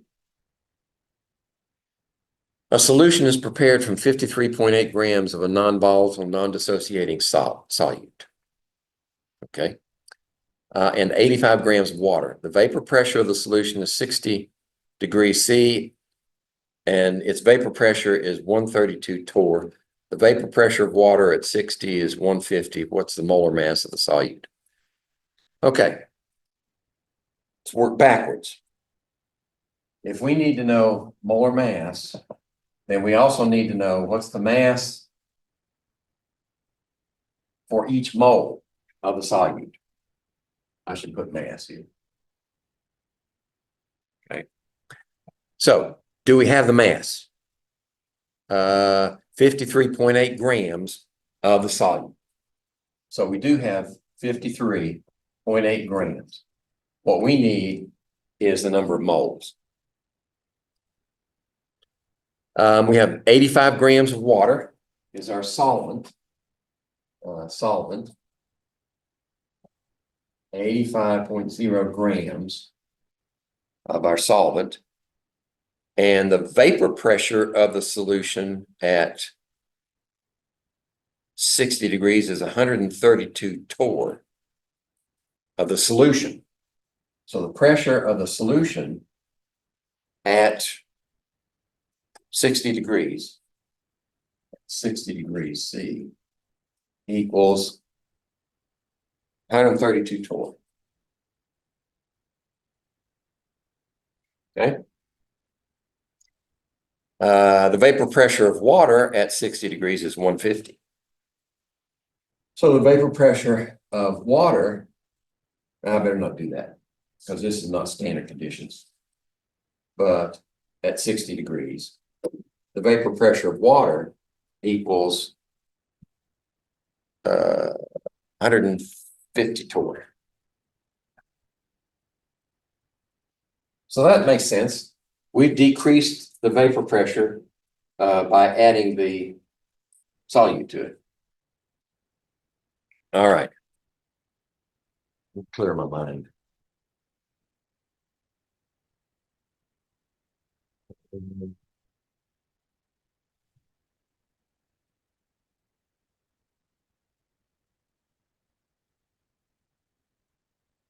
Okay. So the vapor pressure of the solution, and this is the simple Rails law, because we have a non-volatile solvent, is simply the mole fraction of the solvent times the, the solvent's water, the mole fraction of water, and the, yeah, I can't do that. There we go. So how does that help us? Well, mole fraction gets us one step closer to moles. If we put in 132 torr equals the mole fraction of water, and then the 150 for here, we can find out what's the mole fraction of water. Okay, so that's 132 over 150. This gives us the mole fraction of water.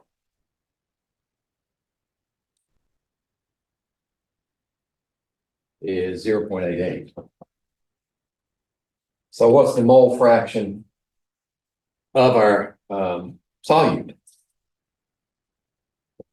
1 minus 0.88.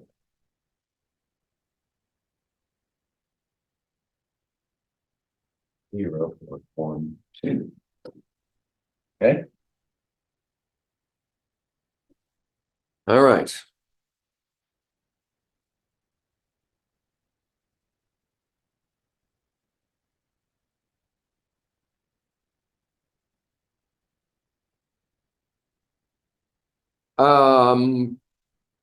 You know what? I can use that, but I don't have to. Actually, we could use either one. The mole fraction of, let's do it up here. The mole fraction of water is equal to, because we need to get the number of moles of our solute. The mole fraction of water is the moles of water per total moles plus the moles of the solute.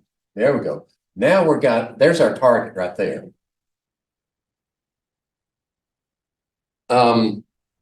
So this value is 0.88, right? The moles of water are 85 grams. Convert that to moles. 18.02 grams per mole. So 85 divided by 18.02.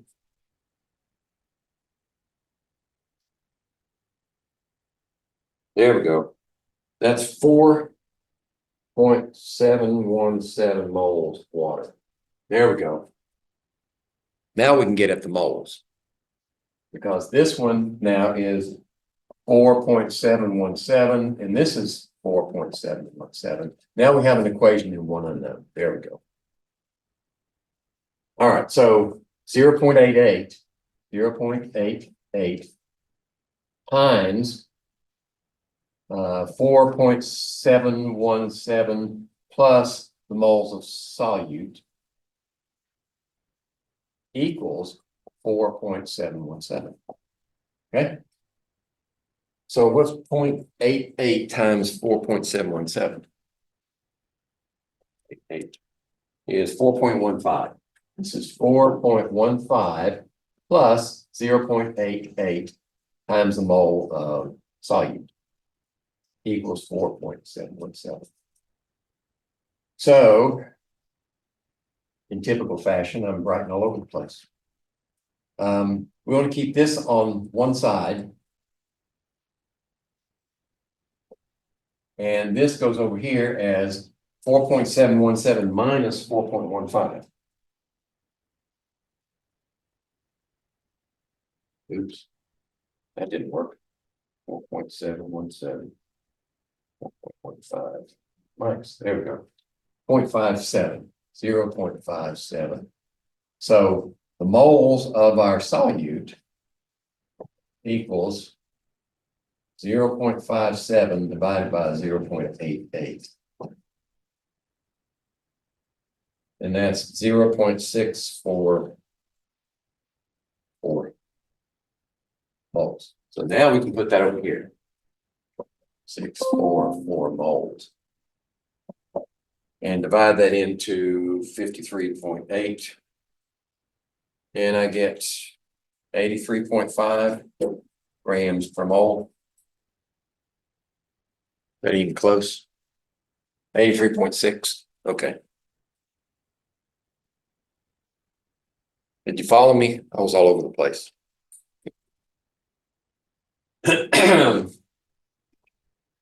Oops.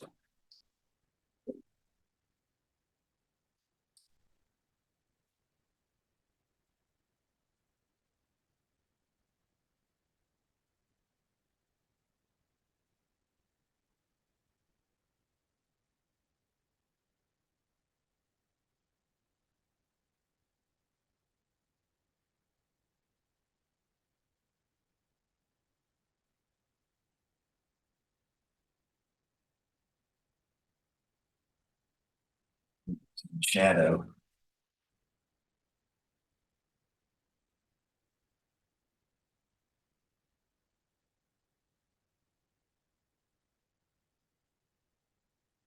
Okay. Number 4.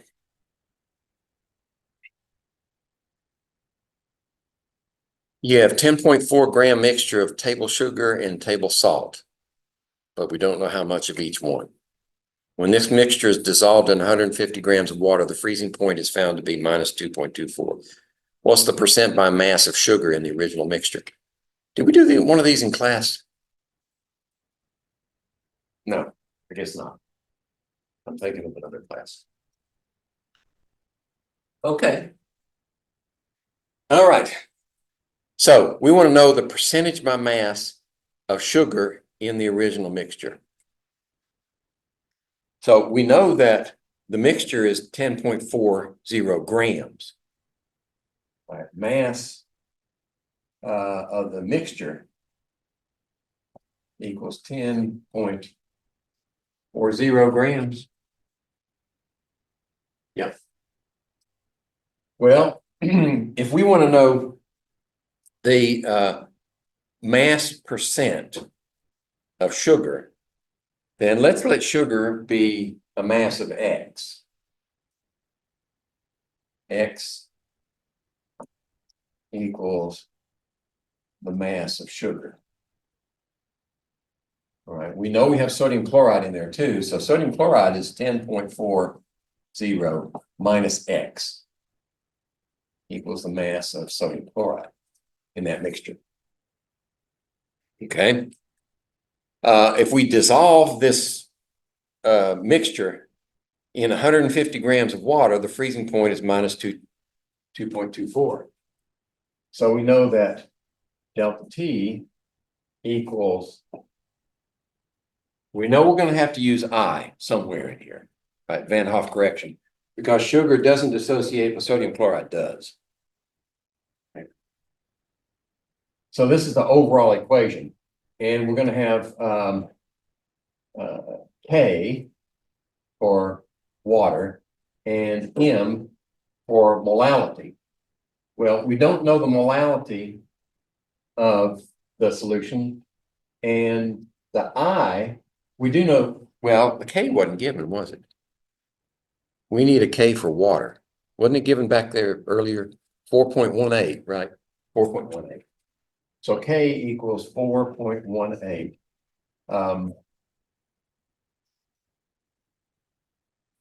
Degrees C per gram mole. No, kilogram. Sorry. Per molal. There you go. I should say this. Yes, mass of the mixture. Okay. So how are we going to get molality out of that?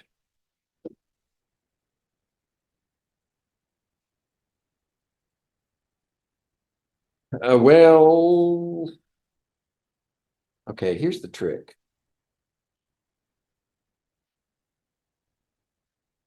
We have to assume that the effect of each one is independent and additive. That is, we can split this into delta T equals this for sugar plus this for sodium chloride. That's the big assumption we have to make. These factors are additive. Now we know for sugar, this is going to be 1. Right? And we know for sodium chloride, this is going to be 2. And we also know what the change in temperature was, 2.24. 2.24 degrees C. So what's K? Well, K is 4.18. So we have 4.18 times the molality of the sugar plus 2 times 4.18 times the molality of the sodium chloride. Okay. So what would be the molality? Well, if we express the molality of sugar, we have to say the mass, the moles of the sugar in moles of sugar per mass of the water. 150 grams. I left that out. Mass of the water equals 150 grams, right? Okay. What's the kilograms? 0.150. 0.150 kilograms. That's the molality of the sugar. The molality of the sodium chloride equals moles of sodium chloride per 0.150 kilogram. Okay. All right. So we can substitute the molality of the sugar right here. Moles of sugar divided by 0.150 kilograms. Plus, let's see, what's 2 times that? It's 8.36.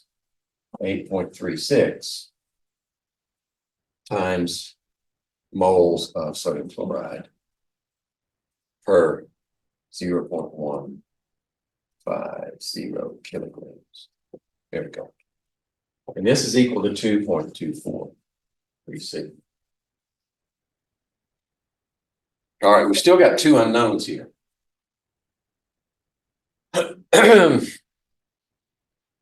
That may not be a problem.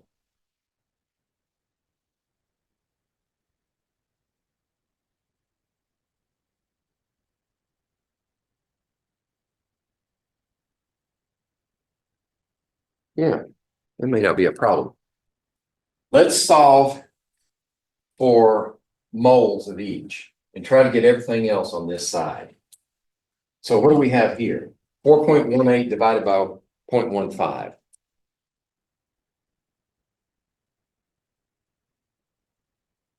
Is 27.9. 27.9 times the moles of sugar. And this one is 8.36 divided by 0.15 is 5.57 times moles of sodium chloride. Okay. Now, does that help me any?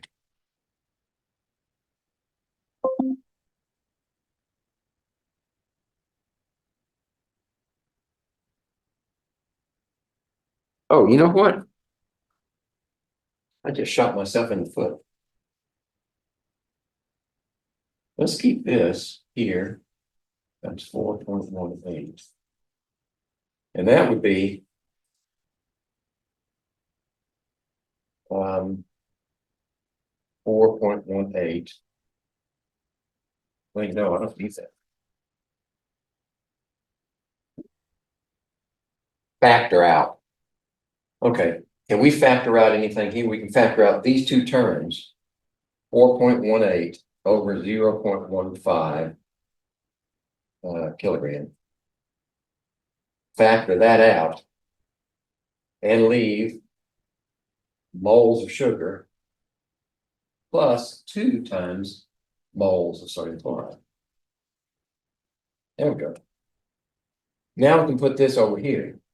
So this will be 2.24 times 0.15 divided by 4.18 equals moles of sugar plus 2 times moles of sodium chloride.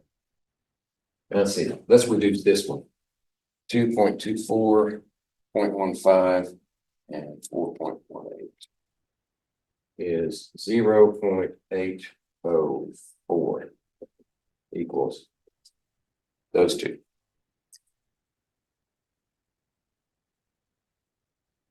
Okay. Oh, okay. Did I do that one right?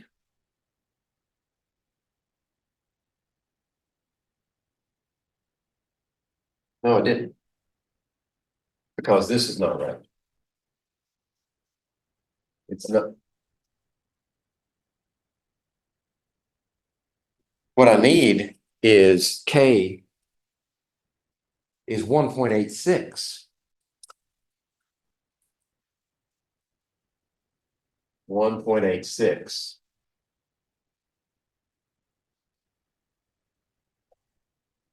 What was that other one?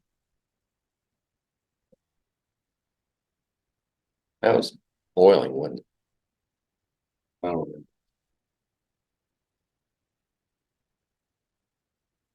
Okay, so this is going to be different. Let's try that again. 2.24, 0.15, and 1.86. 0.181 is equal to that. Okay. So, what we need is the molar mass of sucrose and sodium chloride, and we can get that. Let's see. That's table sugar, isn't it? That's C12H22O11.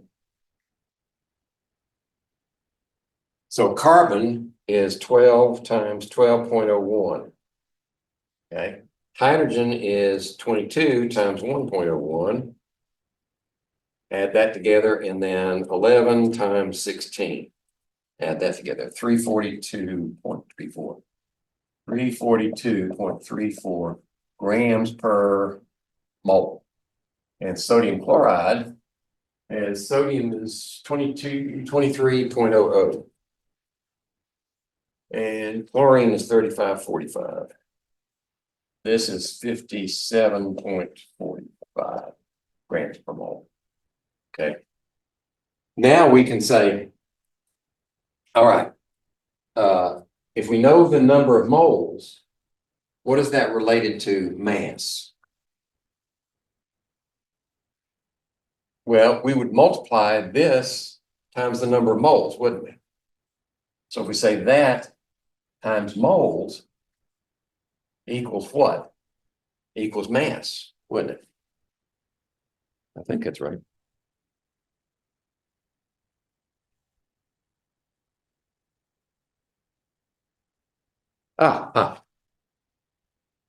Here are our masses right here. So if we divide, actually it's better if we do it this way. Instead of multiply by moles, divide by what's the equivalent of the mass of sodium chloride? It's 10.4 minus X. And that's equal to, this is grams.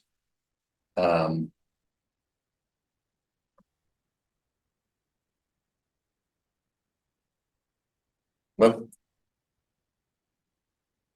sorry. Needs to be on top. So the moles of sugar, let's do that over here. The moles of sugar would be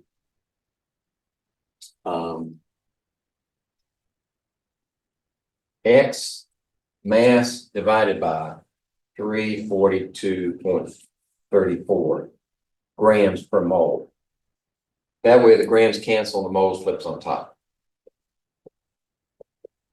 And this one is 2. Let's see. Let's put 2 on the outside. And then we can say mass of sodium chloride is 10.40 minus X over 57.45 grams per mole. Okay. I'm pretty sure I've lost you, haven't I? Are you following me along? Okay. Including my mistakes. Okay, so now all we need to do is solve for X.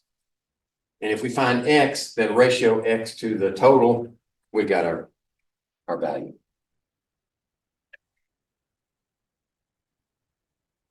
So if we, let's see.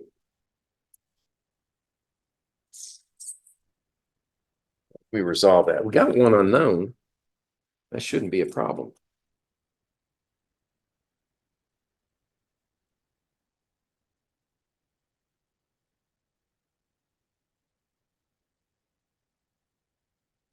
We need to get all the X's on one side.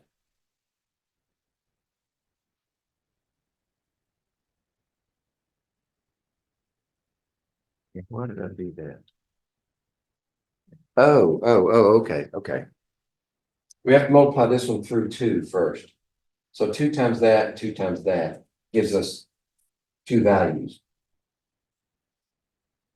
Right? So 20.8.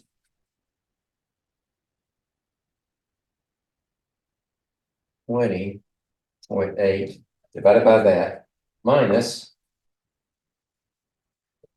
X divided by that. Okay. There we go. Now we got this one that can come over on this side. We should divide that into that, get this value, and I'm going to go back to that's a negative 0.175. So 0.175 negative equals X over 342.34 minus X over 57.45. Okay.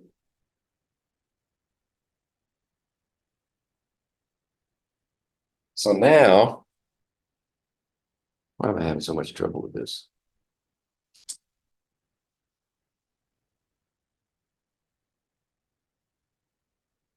Well, if I solve it correctly, the X should be 5.6. 6 grams. Then we take 5.6 grams divided by 10.4 times 100. And that should be 53.9%. If I do my math correctly. I just don't want to run out of time. Oh, that was the last one.